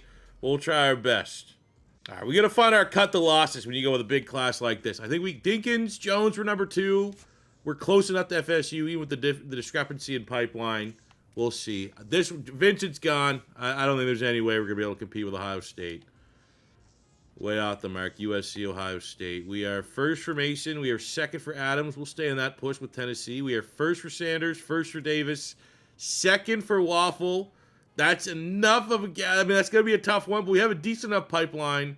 Maybe. Dunham. I mean, we're all in on him anyways. We're number 2 on Black. There's no pipeline advantage. We're number 1 on Halter. And we're up to number 2. If Jameer Brown, as long as he doesn't want to return to his old school, we might get a shot here. What a coward. Oh, when you land the number 1 player in the portal, makes those L's that you've taken along the way a little bit better. Let's go, man. That's one of those ones. We sent Aaron Donald on a home visit. On National Saturday, your Pitt Panthers improve. We spend about 1,000 more NIL, but we get into the teens, 17 in the nation. And I think when you look at, the teams that were around, we're sharing pretty good company. Now, looking at the players that we actually got, we will start with the portal gets, and then we'll look at our actuals. So we get the free, the safety. He might actually play free safety for us, 5'11", 182s. A little bit slight for Jalen Jones, star dev trait. It's tough to get excited about dev. It's like it's 2 things. I can get a star dev guy that used to be back in the day great, but then the skill caps could be absolutely horrific, like we saw with most of the dev trait guys we got in year 1. all their skill caps outside of Terry were terrible, so it didn't really matter what their dev trait is. But initial, okay, we got, shit. Okay, that was a lot to spend on a normal dev. Oh, Manson with a normal dev. Davis has the star, but he's a 1-year rental as a junior. McMoingle with a normal dev. Halter with an impact. Will Black with a star dev. I feel like I've got him in the portal before, and he doesn't have really the best skill caps. We got a star dev on Sterling Sanders, and the #1 player. Oh, not elite. He better have good skill caps. There's no way this guy's the #1 player if he has terrible skill caps and doesn't have an elite dev trait. Rodney Dunham. Now looking at our actual players, we got normal on our punter, normal on the wide receiver. Williams is an impact dev as a gem. That kind of stings. We knew we had elite dev on the 3-star quarterback, Darren Riley. Into our 4s, Tafisi, star dev trait. Thomas, star dev trait. Dial on an impact. Burgess with an elite. He has already a deal breaker, which could get a little annoying because it's playing style, so this could be short-lived. But we will take and celebrate every elite dev player that we bring in. Dean has elite. Von Dean, the 4-star linebacker from New Jersey. That's a pipeline, man, I'm telling you. New Jersey, New York, Philly, Pennsylvania. Those are, we want to dominate. We want to start throwing our way. Usually it's Ohio State, it's Penn State, it's Notre Dame kind of sniffing their noses around. We want to get the gems out of this region. And Von Dean, let's go. Quillian with a star dev, 96 speed. And we get an elite dev on Bobby Hill. The north-south block. This might be the greatest north-south blocking archetype running back of all time. So we end up this class 1, 2, 3, 4, including the quarterback, elite devs from one class. Couple stars. Stars are pretty good. Couple impacts. But look at that. Not one normal from our high school class. Okay, no, actually, that's a lie. Couple. But, like, you know, it's the 3-star 0 NIL that I paid 10 wide receiver and the punter. That might be one of our best recruiting classes of the year. Commit to spending all of our points here. I'm going architect right now. So we got 1 of 4, and we got up to 2 of 4 on blocking. I just unlocked tier 3 to increase random skill cap when leveling up, or a chance to, for the quarterbacks. It seems, you know, pretty overpowered if we can get a good roll, especially imagine if it's accuracy or throw power. Look at the position change. Zach's got to make a big one here. Our core, everything's looking good, but our corner room's lacking. We have Sean Lee returning. Ferguson, you know, doesn't have a whole lot in the way of skill caps. Great skill caps on Wallace, but if he doesn't develop nicely, I'm thinking that Woodson here. We have Dinkins, who we just got in the portal, could start at strong safety and be fine, but Woodson's good at everything. And I think moving him to corner is going to be the best spot for him to make the biggest impact for our team. Also, just other things initial before we get to training camp. Freshman McKenzie, 81 freshmen with unbelievable skill caps. Dean, the elite dev, also very, very good skill caps, which we will take there. It's not all the best because, you know, we look at Sanders, maybe not the best skill caps, spent big money to bring him. Rodney Dunham, for being the #1 player in the portal, you know, not bad skill caps at all. 3 for power move, bunch for finesse, but just he's one-dimensional. But the big, you know, in terms of like trying to get, is he a guy that can get 99? You'd like to think #1 portal guy, 99 potential. I don't know if the run stopping and IQ skill caps will prevent him and kind of put like a low 90 ceiling on him. So like, that's not the best roll. We got another 80 freshman in Dahl. Good God. Not the best dev trait, but the ratings there look very, very good. And there's another, look at this guy. Tafisi at tackle. Star dev trait, true freshman, 76 rated, has 1 skill cap pass blocking, 2 skill caps for power. Might be the greatest tackle I've ever seen. Burgess with the elite dev, pretty good. Not perfect skill caps, but man, this is an all-timer. Will Black at tackle, kind of very disappointing skill caps. I knew there was something there. Kind of forgot about it. Nothing else too crazy. You know what I'm saying? We got Bobby Hill. Look at that skill caps. Is incredible. And then Riley, the elite dev quarterback, the project. You know, in a world where our freshmen have insane skill caps, that is kind of just really, really good. Wish it was insane. Our big athlete decision, with Bobby Hill being so good, I'm honestly thinking with Quillian, he's an athlete. Recruited him as a running back. I think corner. Corner's the play. I think that is a huge true freshman to add to that corner room. And, I mean, the skill caps didn't get punished by making him from running back to corner. And, yeah, despite all of our wins, the #1 player in the portal, I've leveled him up as high as I can. He didn't even go up a rating. So, despite all of the insane recruits, the biggest, shiniest one is still good. Very, very good, but a little bit of a wet fart. For Michael Terry, I had to max out his quickness. When you have a chance to get a 6'3", 235 pound, like he's DK Metcalf, 95 speed, 93 acceleration. I think we'll kind of just wrap up here with a couple points in hands, couple points in route running. And expectations is that this man is going to be dominating the ACC here in year 3 of the rebuild. Well, it does look like we have a lot of, like, almost all our players are great skill cap. And then you have, like, oh, no, you know, #1 player in the portal, wide receiver 2. Like, our freshmen have really good skill caps. Most of our roster still generally doesn't. Another not great skill cap player that we need to rely on is Alfonso Brand. Great chance him and Hill are going to be, Bobby Hill, are going to be our 1-2 punch. But we're going to go 20 points there to give him 97 speed, 99 acceleration. I mean, we don't need takeoff, so we're going to put just the rest of our points here into elusiveness. Should be able to maybe get him up to 83. Ooh. Very nice. All right, this guy's going to be a cheat code. And then we have the quarterback room, which I decided not to maybe pursue some of the big names. We have clarity because as soon as we got the elite dev from the recruiting cycle, we were pretty good. So I think we have to go throw power. There we go. +2. 91. Very nice. I don't think unfortunately, I'm stuck with 3 points here, so we'll have to revisit. Ooh, we get Dot. All right, we'll take Dot. Bring that up. So 87 for Heintschel. Comes back as a senior. He was always going to be our starter. But the question now is going to be daily. Is he going to be able to develop on us, or do we just go with that elite dev freshman that's coming in? I think with daily, the throw power is where the concern comes. Now that he has 93 throw power, how is he going to look in comparison to the other guys? So we'll max out his IQ as well. And we got 4 points stashed, so we should be able to get probably accuracy upgrade at some point during the season. That might bring him up to 79, but I do think I'm going to be going with the elite dev freshman at, when we go to year 4 as Heintschel's a senior. Year 3, we get our new 80 expectations. It is now win a conference title, which... that's basically repeat as ACC champions for $350. Win 75% of our road games this year for $250. Okay, doable.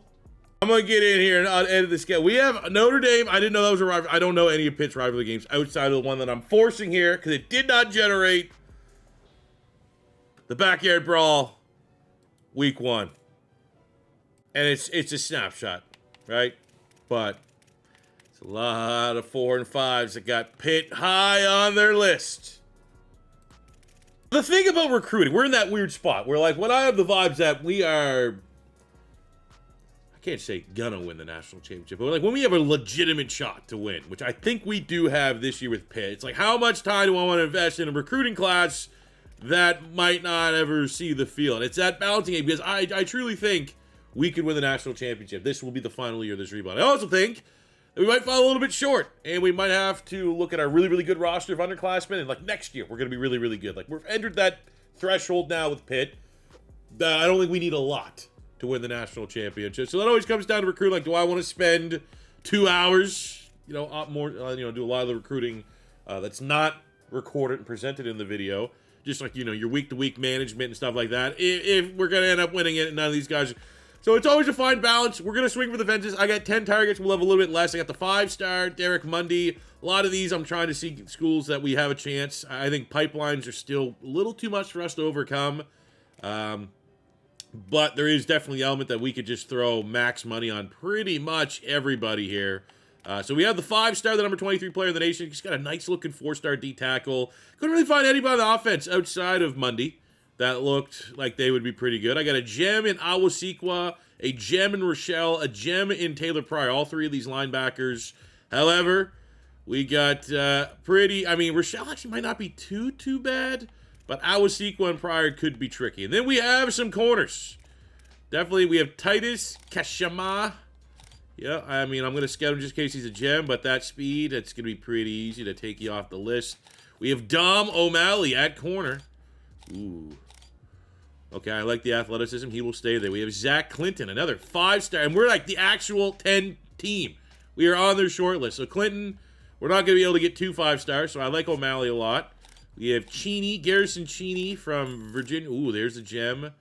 And then we have Gideon Omame, 93 speed, 85 acceleration. He actually looks somewhat decent. But we'll get rid of him, and we'll go after Cheney and O'Malley. A 7-target board. But, you know, even if we get 5 of these 7, that's going to be a great start of the class. And if we don't win the national championship, gives us a good budget to hit the transfer portal.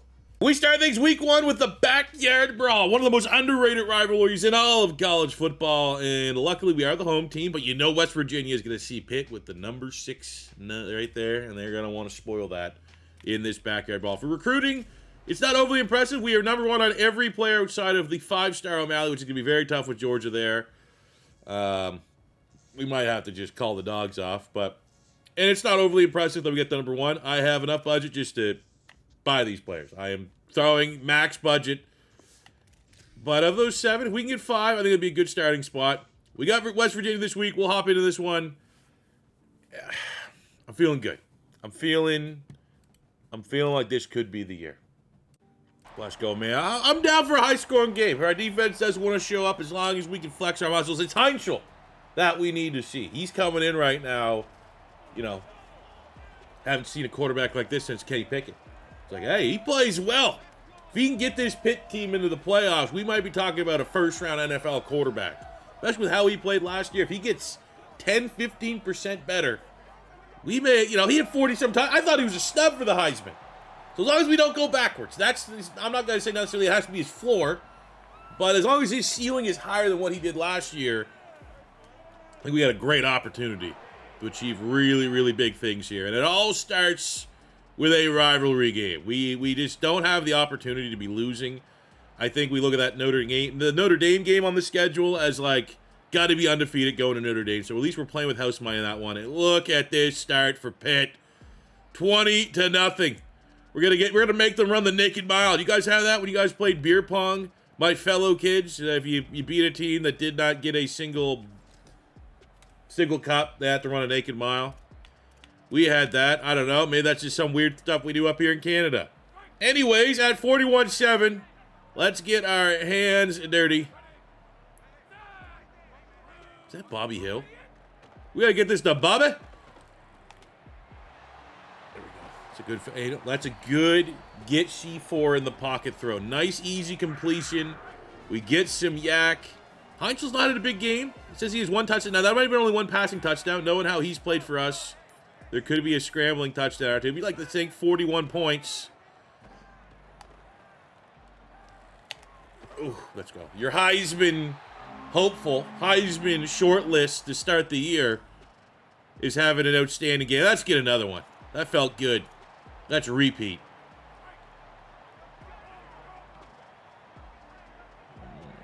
Actually, I wouldn't hate getting this to Terry. Oh, that safety dropped off. This could be a tricky throw. We need more time. It's dropped. Like that was a linebacker in coverage. That was a DB. That would have 100% been insta-picked. Oh, that would have... I don't know. I think we had like a steamboat more. We might have been able to hit Terry in stride. That's one element of our offense we just don't really have right now. When your fastest player is your running back, that's not a bad thing. I'm not going to discriminate against running backs, but you just don't have that element of, I mean, like Terry's fast enough, but the thing that makes Terry good is that it's like height, weight, speed. We're going to bail the pocket. We've got to get our blocks. Oh, split the defenders. Fight for it. 4th and 1. It's a rivalry game. Go, go, go. Go empty crosses. We'll look for the 2 meshes here. There's no one covering Terry, so we're just going to chuck it to him. But a rivalry game like this is like run it up territory. Like 50-some, 60 points. How do we start the year? Like, I can only imagine that if Pitt played, you know, the Pat White or the Geno Smith, West Virginia. I bet you they were running the scores up. I could probably Google that. You know what I'm saying? You know, when West Virginia was good, I imagine they probably beat up on Pitt during that era. There we go. So that's what we're doing. Returning the favor. Giving them a receipt. 55-7 in the backyard brawl since 1895. And it's Mason Heintschel starting off what we hope is a Heisman campaign. 72% completion percentage, 4 touchdowns, no picks. Bobby Hill, the freshman, finds the end zone, which we love to see that. Brand with 100 yards and a touchdown. Terry, 78 yards, 2 touchdowns. Defensively, not much of the sack, but the number 1 player in the portal gives us a TFL and a sack. Jalen Jones, the new safety there, with an INT. We're rolling. Wow, pretty sick. Offensive player of the week. Got a win against Georgia Tech. We're 3-0 going into the Florida State game, but Kinsler, who's an outside player. A lot of times, you know, it's college football does feel a little bit different. It does feel like you can get away with slot cheese more in this game than you do in Madden. He's an outside guy. I went in and made sure Terry was our slot wide receiver. So outside guy getting 12 catches and piecing up Georgia Tech for 216 and a tud. Now on paper, this is one of our preseason rated games. Florida State does slip up, loses their ranking, but they're a damn good team. We cannot sleep on them. We want to remain undefeated. And see, maybe we even win like here, we could go up to number 1. I like to think we're at like a stage in this rebuild with Pitt. That, like, you know, Ohio State might be the only team that we fear. And that's just because I could literally have a 99, 99, 99, and legit 99 across the board. I'd still be like, Jesus Christ, 50-50. It's a pick 'em against Ohio State. But here we go. I mean, this is a good one. We had the rivalry game. The backyard brawl was at home. We haven't had a tricky road game yet. This certainly is going to do that. I imagine Florida State's probably a top 25 home field advantage. They lost their rating with a loss. They know that they beat us. They'll get right back into the hunt. This is going to be a tough one. First touchdown goes to the Seminoles, and we're settling for field goals on the road. No! It's not a winning formula, but we go in the second half with a lead. Let's hop in for this drive. Let's get one drive. Let's get a touchdown drive.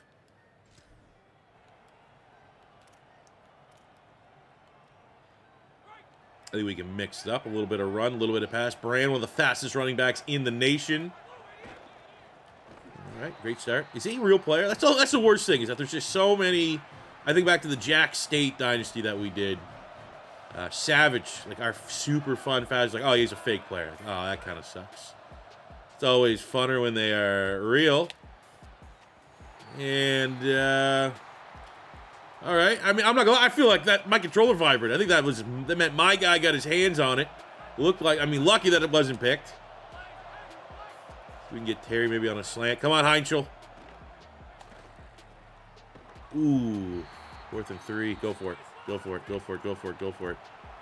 Absolutely go for it. I love it. Let's be aggressive on the road. Get this goddamn pulse out of here. We got Williams, the freshman tight end. 83 is where we want to go. There we go. Across the middle. We'll get the B. We'll make the right read. I think we're in 4-down territory again. I don't think you go for it there and not go for it here. We're on the fringe field goal. We have a great kicker. They actually might throw the suggestion of, hey, take the points here.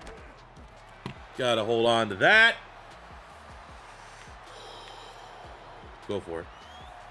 I think our kicker has 91 kick power, 91 accuracy, but I think on the road, it's a very tough kick. Let's go to Terry. Terry's our guy. 6'3", 230. We go back. Oh, you got to fight. Ah, yard or two. I'd probably say about a yard short. Oh, we get the score, though. It's just me that sucks. Luckily, our team is too good to fail. 17 seconds. Okay, here we go. I'll help you out. I'll help you out. We'll get into field goal range. I will not win the game unless I get a touchdown, and I'm going to emote on my way to the end zone. But my plan here is if I can get him in the field goal range and let the destiny of if our kicker is going to make it, then we're destined to win. Again, we have a very, very good kicker. One that we trust. And I go to, oh, come on. I didn't even need the indicator above his head. We're picking on Chandler.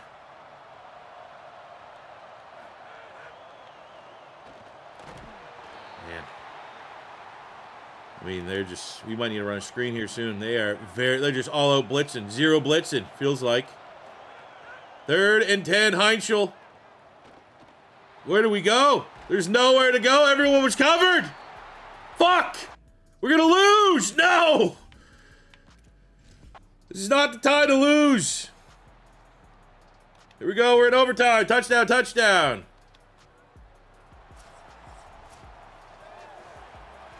Yes. Yes. Okay, we'll take it. Wasn't pretty. But that's, you know, again, I think looking at our schedule, we could slip up versus Notre Dame and still be fine. We can't slip up another time. Michael Terry, let's go. 5 catches, 118 yards, 2 touchdowns. And I like that even though I play like dog shit, my team is too good to fail. How about that? Just casually citing a 5-star very early in the cycle. Oh, well, that sucks. Notre Dame's lost 3 times? Here I was thinking we're getting ready for like an epic encounter. They barely beat Boston College. They lost to Miami, that's tough. They lost to Auburn. You know, I will say that's definitely not the easiest schedule. But then they lost to Arkansas, who's 1-3. Okay. I mean, a little bit less pressure for us to win. You know, I would say less pressure in terms of like we should beat them. But now maybe more pressure. They're not very good. If we lose, it's going to double sting. This rivalry doesn't have a cool name like the Backyard Brawl. We'll give it a name. This is going to be called the, it's going to be called, If We Lose, I'm Jumping Off a Bridge Bowl. Come on. First touchdown. Go. I mean, Notre Dame's only been in across midfield twice, and make it field goals only. Their defense is horrific. I don't know if Freeman's still there or not. Usually runs a pretty tight ship on the defensive side of the ball. But I will say, despite our dominance, not pulling ahead, like kind of just field goals and stuff like that. There we go. Couple quick scores for Notre Dame. They could have been right back in this one. And sorry, Shane Gillis. My God, let me do a collab with you. I will let you beat me with Notre Dame for 7-hour rebuild in a row. I want to hang out. But down go the Irish. Let's go. That's a cool handshake. 34-13. Taking a look here. In the game that we were worried about, look at Heintschel. Does have the turnover, but 300 yards, 3 touchdowns, no interceptions. Bobby Hill with the rushing touchdown, the freshman. The freshman that's taking the world by storm. 58 yards for other freshmen. I mean, we got a great mix of vets, and we got freshmen that are contributing. Second half for UHAS, the 3 INTs, 1 by Woodson, 2 by Sean Lee. Homegrown guys. Those guys are sick for Pitt.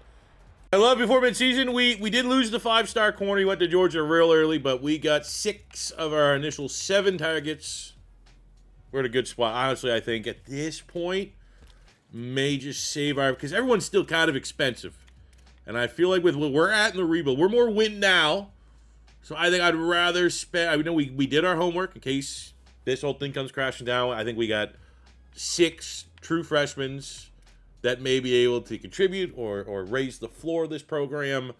But the fact of the matter is, I want as much budget as possible, because if we lose, I want to get as many win now guys in the portal so that year 4 is our year. All right, so look at our schedule here. We got Boston College, Clemson, NC State is ranked, UConn, Duke is undefeated and ranked, and then we got Syracuse, SMU 5-0. I mean, that could be one of those games where it's like, we play each other week 13, we play each other in the championship. So, okay, I'm not going to lie. I was like, let's go look at the schedule and see the layups, because we got through Florida State, we got through Notre Dame. We still have the toughest teams yet to go. How the hell is Clemson at 3-2 rated? 20th in the nation. That seems... How much... Davo doesn't spend money in the portal, he just spends money in the polls. Oh, man. Mason Heintschel against Clemson has set the Pitt career passing touchdowns record. I simmed it. I don't know. I assume it's a win. Maybe, maybe not. But yeah, you're goddamn right it's a win. And now we have a new #1 team in the country, undefeated Pitt. Oh, baby, 55 on them. Let's go. Heintschel, 5 touchdowns, almost 500 yards passing. And a rushing touchdown, 6. How did he not get, like, Offensive Player of the Week? You kidding me? Ranked opponent, Michael Terry, 200 yards, 2 touchdowns. Love seeing that. Defensively, they showed up too. Lehman with 2 sacks, 3 TFLs. We got a pick by Cole Woodson. I'm feeling good about this team, man. This is a great team, and the sim playbooks dialed in.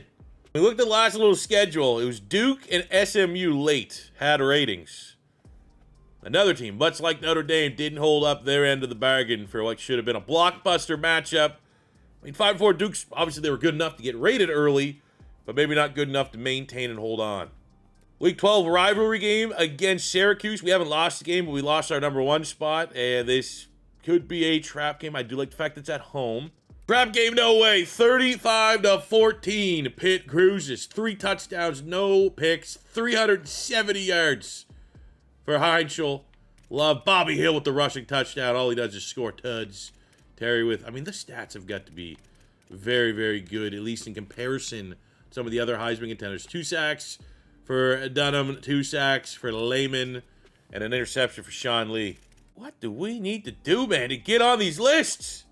Going into the final week of the season, Heintschel, 3,700 yards, 34 touchdowns to 4 picks. Yes, his scrambling is down a little bit. But, I mean, 37 touchdowns. You know, only 4 turnovers. In comparison, you have, like, Deuce Knight for Ole Miss, 35 touchdowns, 10 turnovers. Does have a little bit more in the scrambling department, but, you know, turnovers got to count. Protecting the football. Alrighty, final game of the regular season. We have SMU, who was undefeated for a long time. I think they might have lost like 2 in a row. SMU had some quality wins. SMU took down LSU. They took down Miami in overtime and beat down Clemson. But look, then they got cheeks clapped by Cal. Lost to Boston College. So maybe the wheels have fallen off. But maybe they're a dangerous team. They know they beat us. Like, what's the...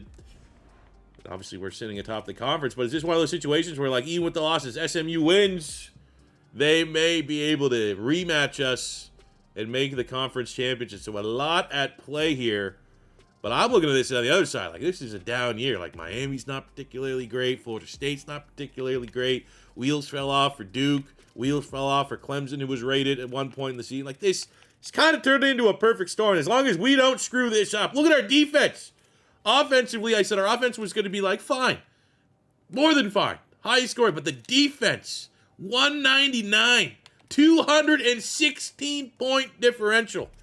Is there any other team, big dogs, that we have to worry about? It's like, nope. Texas A&M #1. How are they #1? They've lost. SEC bias. Pac-12, no one over 57. Mountain West, Wyoming's kind of crushing it. Ball State's up there. CUSA, Kennesaw's up there. 162 for Washington. Okay, they're pretty good. 191 for Texas Tech. Okay, that's probably the team we don't want to roll into. Texas Tech could be a problem. Where's Ohio State's not? 8-3? They better not make the play. If we can get, that would be the ultimate perfect storm. If we can get through this season and Ohio State misses the playoffs, like, we have to almost win. That's never going to happen again. That's a God roll. But you know what? We can't worry about everybody. We got to win this game. We have a very, very difficult game. SMU, still a playoff team. Last playoff spot. Fighting for their season lives here. Win this game. They stay in the playoff hunt. They stay in the conference championship hunt. We know that, you know, it's going to be tricky. But I'd like to think the combination of our offense that's been very reliable and our defense that might be the best in the nation is not going to let us down here. Only field goals. It's our offense needs to wake up. 3 field goals for SMU. 4 field goals. 1 touchdown, please. There we go. Second half, we got to come alive, fellas. And we got to figure out a winning formula. We are probably going to see SMU again in a week's time. Conference championship on the line. No. No. Fuck off. Oh, it's so hard to get an undefeated season.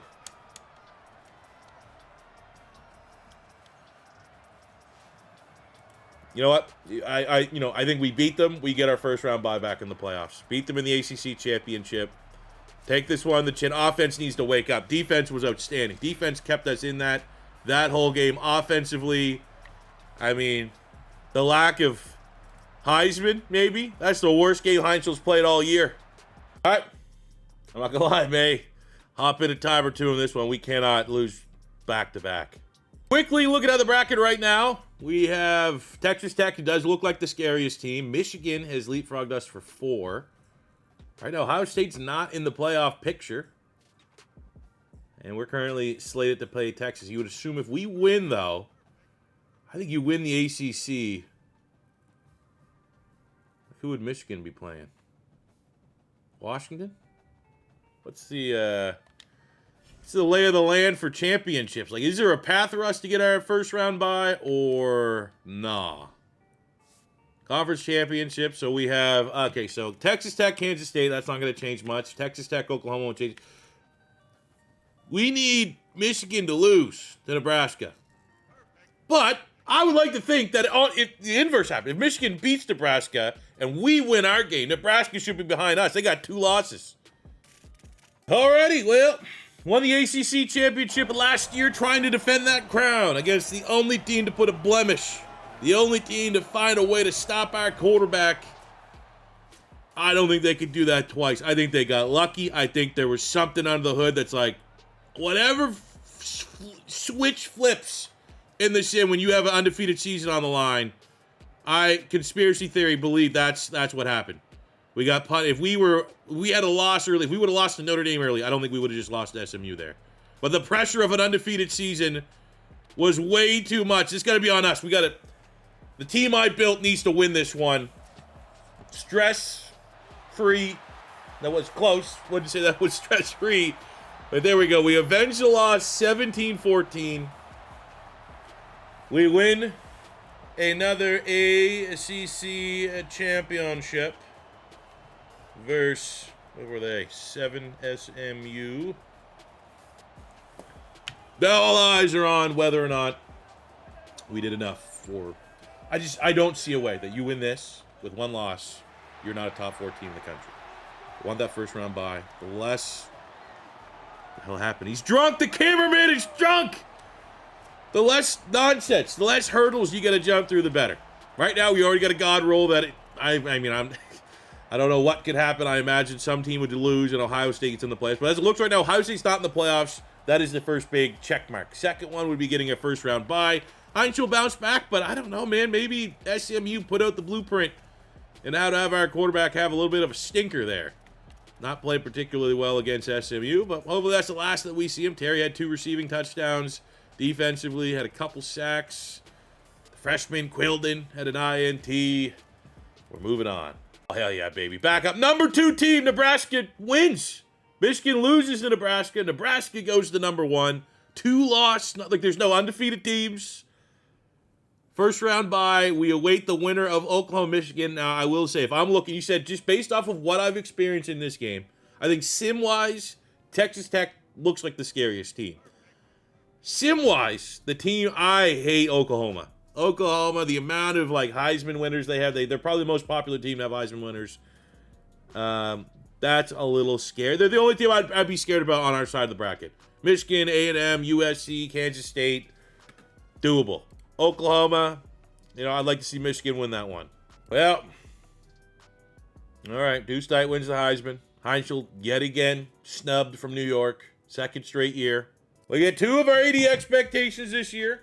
I'm definitely not buying the facilities, so that's, that will remain there. But drum roll, are we taking on Michigan, who I would prefer, or did Oklahoma get the upset? I'm going to say probably Michigan won, considering they were the 2 seed coming into this. Nope. As feared, the team that's the cheesier sim team gets the dub. I told you, 52. Oklahoma is, their defense got after it. But the amount of times they're like, I would say the number 1 school that I've seen win Heisman. It could be different. I'd love to hear maybe your guys' opinion. I've seen LSU a lot of times too. But I'd say the one school that's got back on track has been the Sooners, in my opinion. Look at that guy. Parker Livingstone, is he a transfer from Texas? 200 yards, 2 touchdowns, need to be concerned. Jordan Norman, 2 INTs, 3.5 sacks for Chad Woolfork. Okay, that's concerning. But you know what? If we're glazing that, let's glaze our team. We got a good team. 4,000 yards, 36 touchdowns, for Heintschel. 39 total on the year. We got a run game is modest, to say the least, but our receiving game, 3,000-yard receivers headlined by the 6'3", 234-pound beast, Michael Terry III. 1,100 yards, 15 touchdowns. Defensively, we got Lehman with 11 sacks, 20 TFLs. 9.5 for the number 1 player in the transfer portal. 8 sacks for Sanders, who we got in the portal. U.S. with 6. And I think in terms of secondary, I'll take my secondary over anybody else's in the country. Those are the boys who need to show up, the defense. Oklahoma Sooners offense is what gets them to the show. And I think if our defense plays like we know they can play, which is statistically the best in the country, should be no worry of Oklahoma scoring 50 points like they have shown they could do. Just a week prior against, I imagine, a very good Michigan defense. Heintschel, the senior. This is where experience needs to prevail. Good luck, Sneeze. Let's go. Come on, fellas. Oh, no. You get no points on a huge 2 drives in the red zone. No points. 3 drives. No points. 4 drives. No points. Come on. There we go. Fellas. It's, how is that has been, at least from the ship, unless like I get like it's on an angle and I'm looking far away, but Jesus Christ, looks like we've been 5 times in like field goal range. We have 17 points to show for it.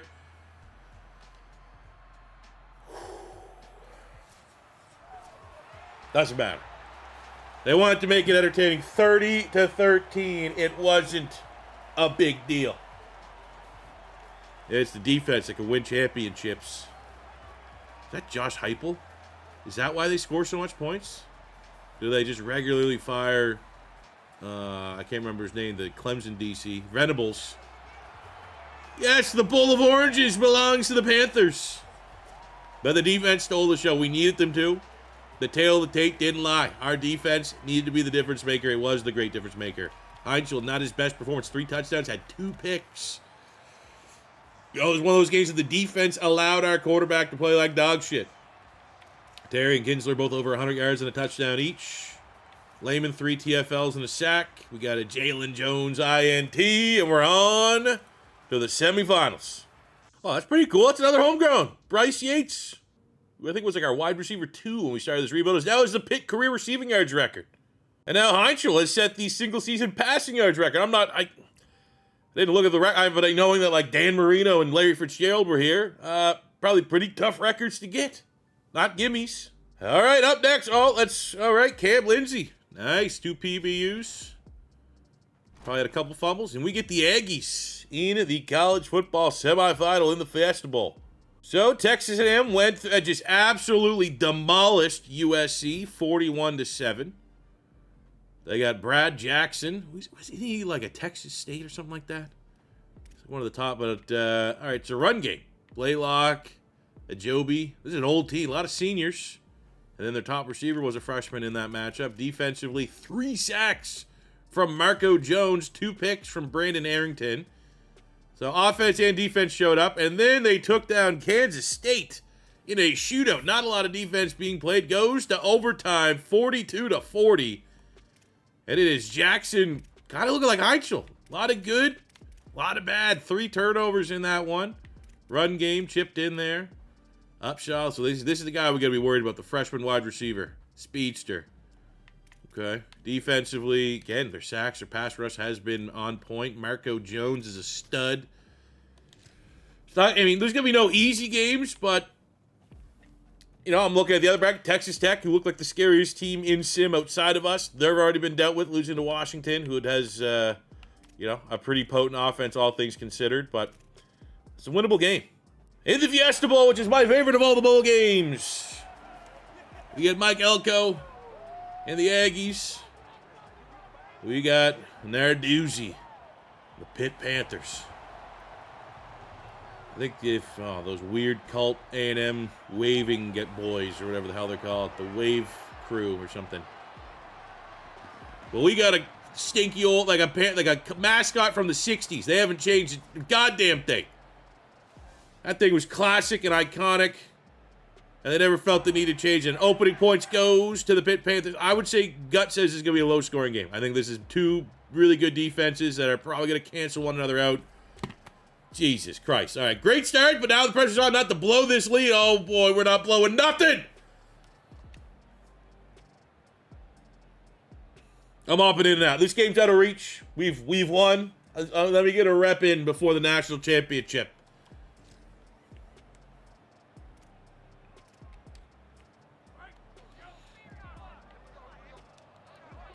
God damn it, man! I'll tell you what.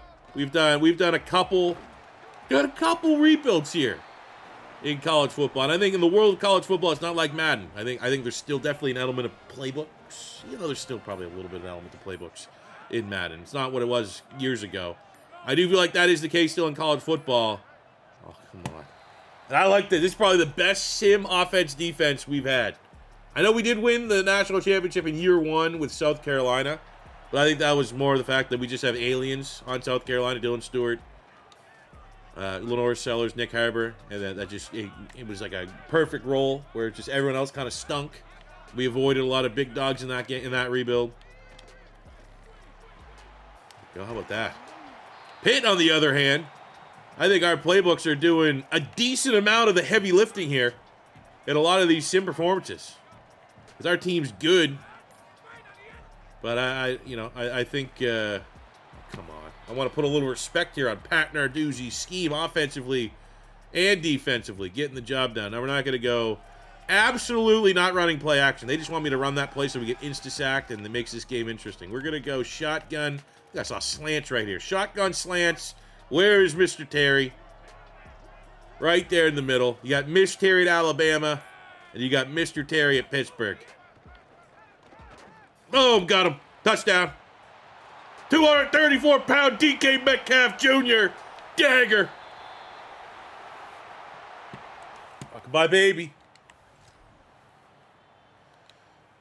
Let's go, boys. Now we're going to let them what? We got to let them just... we'll give them a touchdown, make this game feel a little bit closer than what it was. Fiesta Bowl champions, and in year 3, our Pitt Panther program is headed to the national championship. Good comms on all the people that were requesting Pitt. I'm loving this rebuild. I love rebuilds that aren't super frustrating. We've done more frustrating rebuilds than not. It's always nice to kind of dip our toe back into college football rebuilds with a relatively stress-free, surprising budget, I will say.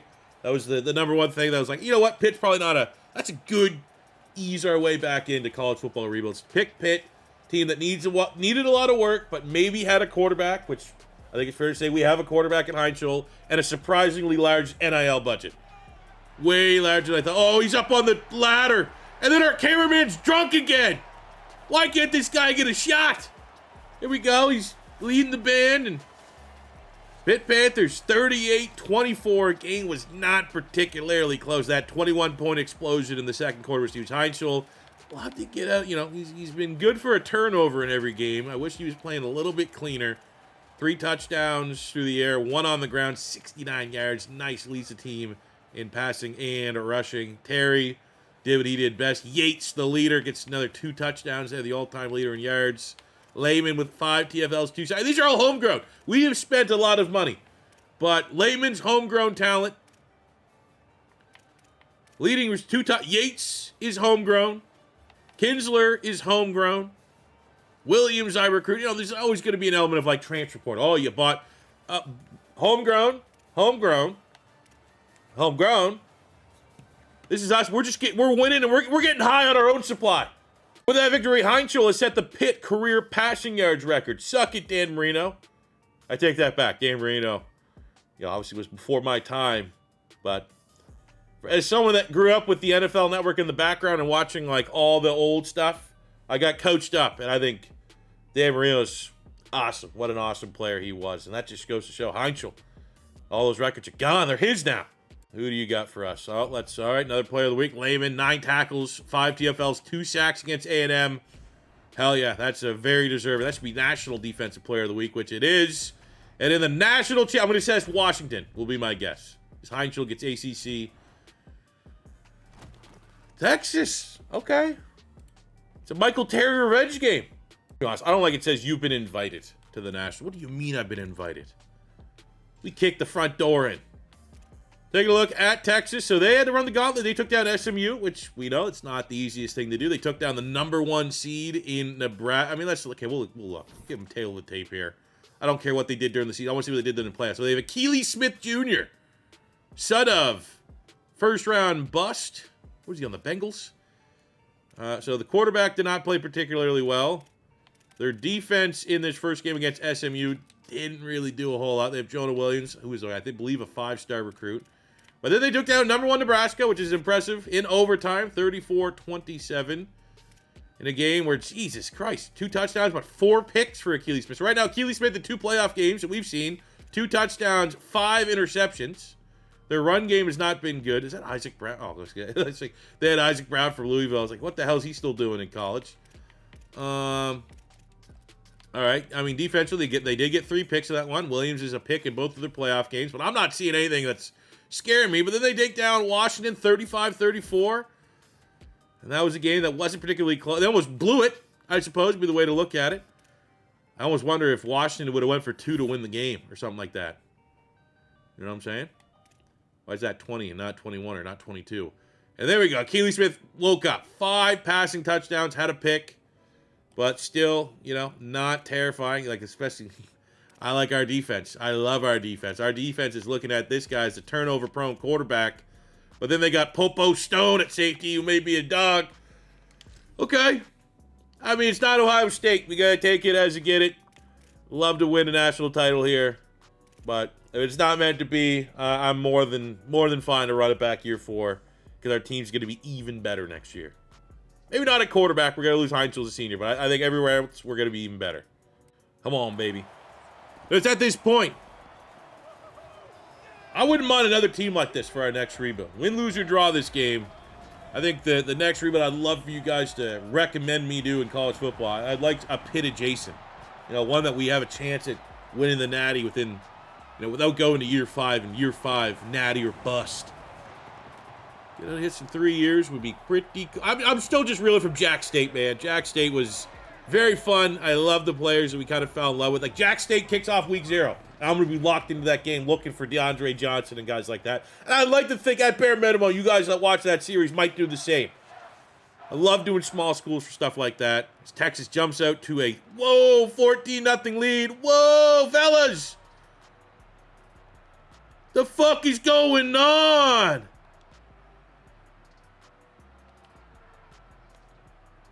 Okay. Okay, we're going to come in and tie this thing up, all right? They're going to blow a 28-0 lead.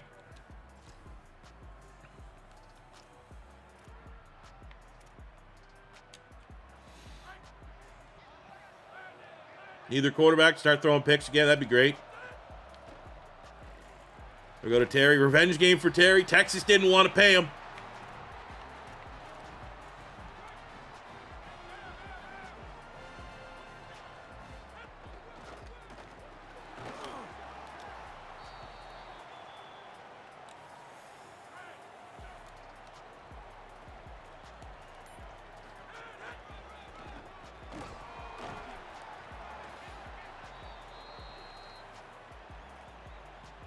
I would need like a nice methodical drive here. That's what I can do. I'm pretty good at doing. Just, you know, it's been a high-scoring game. Take the sting out of it a little bit.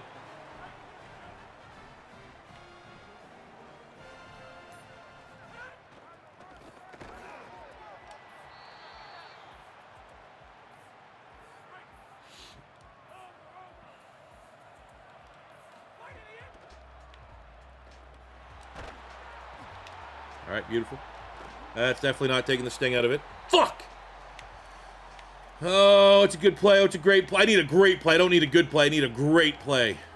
I know it's a great play. I know what we need. Pass, shotgun, slants, Terry.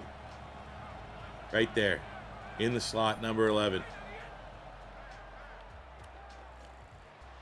Come on.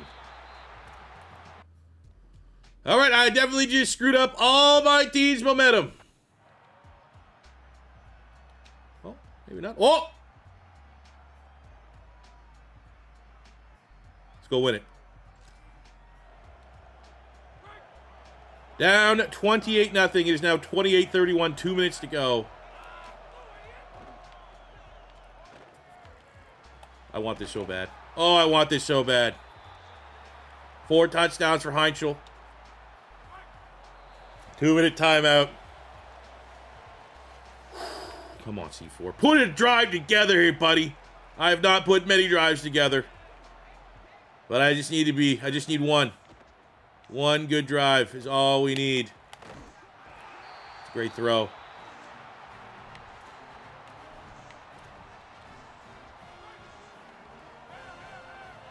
Not only do we need a great drive, we need to make sure that this is like, if something good happens here, there's like 30 seconds left on the clock.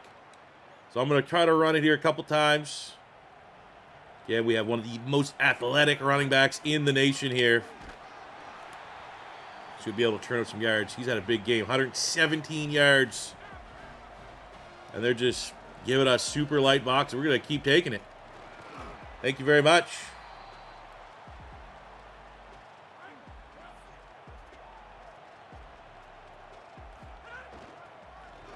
Go!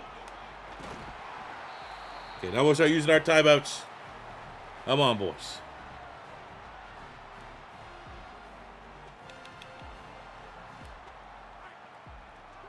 We got Levels.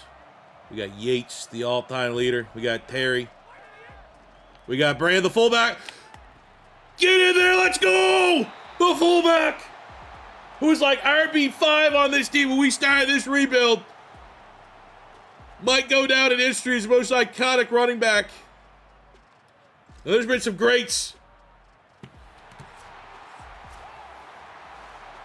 We don't even, what do you mean we don't get the celebration? What? The fuck? I didn't skip, I was flexing, the controller was on the, no. That's garbage. The fuck? Is that like a PC thing? Am I missing? We go 15-1. We win the natty and they skip our celebration. Oh my God. I'm not gonna say it's anticlimactic, but it doesn't feel as rewarding. I want to see the confetti drop. Look at that performance. Mason Heintschel, 300 yards, 5 touchdowns, no picks. Brand on the ground, 139 yards, catches the game-winning touchdown. 2 touchdowns for the true freshman tight end, Dylan Williams. 2 touchdowns, 100 yards for the all-time GOAT, statistically speaking anyways, Bryce Yates. And then defensively, 2 sacks, 3 TFLs from Lehman. Sack and a half from Uhas. Fortunately, couldn't get the turnover. The Pitt Panthers are national champs, even if they don't want you to see it. Look at that. Michael Terry, single-season receptions record. Not worried about it. We're not going to brag. We will take it. Heintschel, single-season passing touchdown record. Jeez, not going to brag. We played a couple extra games, you know? Dan Marino, Kenny Pickett, they didn't really get to play all these games. ACC championship. ACC records are being broken here. ACC single-season records. Yards and touchdowns. Mason Heintschel. I bet he just played himself to the thumb. I don't know who was going to put the thumbnail. I think we're going to go Mason Heintschel. Wonder what that will do for clicks. But there we go. They denied us our celebration. At least we get the splash screen. Pitt Panthers, national champs. So there we go, fellas. That will do it. We are back in the world of college football 27. Look at the old calendar. I have a Madden rebuild for you guys tomorrow. And then we're going to have Miami Dolphins back on the weekend. Might actually double up. I'm looking at it right now. I got Raiders for Friday. Spoiler, I'm going to do a Raiders rebuild on Friday. Dolphins episode 8 on Saturday. Sunday's open, but Monday is my birthday, and I'm doing an Eagles rebuild. I might just record the Eagles rebuild on Sunday, upload it Monday, so I can just chill and not have to work on Monday. Probably what's going to happen, so there might not be a video on Sunday night. But yeah, there we go. Let me know in the comments down below what school you want to see rebuilt next here in college football 27. Would appreciate if it's something that's not as rebuild from the ground up like Pitt. One thing I haven't looked at the analytics on it yet. I remember I put Peyton Manning on Tennessee and like kind of rebuild a big school that way. Kind of had some fun. Kind of want to do another one of those. I didn't really look at. I'm not a huge analytics guy. Get anxious looking at shit like that. So it's like I hope it was well received. I looked at the comments. People liked it. I think one of those rebuilds will be fun. Again, like Andrew Luck at Stanford, Saquon at Penn State. Yeah, like as long as I get the players rating, and I got through like Team Crafters, I think it's .net. They have like going back to like college football 2000. That's how I got Peyton Manning's actual stats. I mean, that's a big window. RG3 on Baylor. Like there's a lot. Like, I'm interested. I might do actually that as our next college football video. But for like in terms of school, if you want to see like the next rebuild like this, please let me know in the comment section below. Hey, if you want to also the legend idea, what school with a legend do you want to see me start with? Let me know that in the comment section below. If it is your first time stopping by, don't be afraid to hit that subscribe button. We're getting really, really close to 190,000 subscribers on the channel. On route to our bigger goal of 200,000. We'd love to hit that during this college football 27, Madden 27 window. Thank you guys very much for all the love and support. And until next time, it's your boy C4 saying peace out, love ya. Have a good one.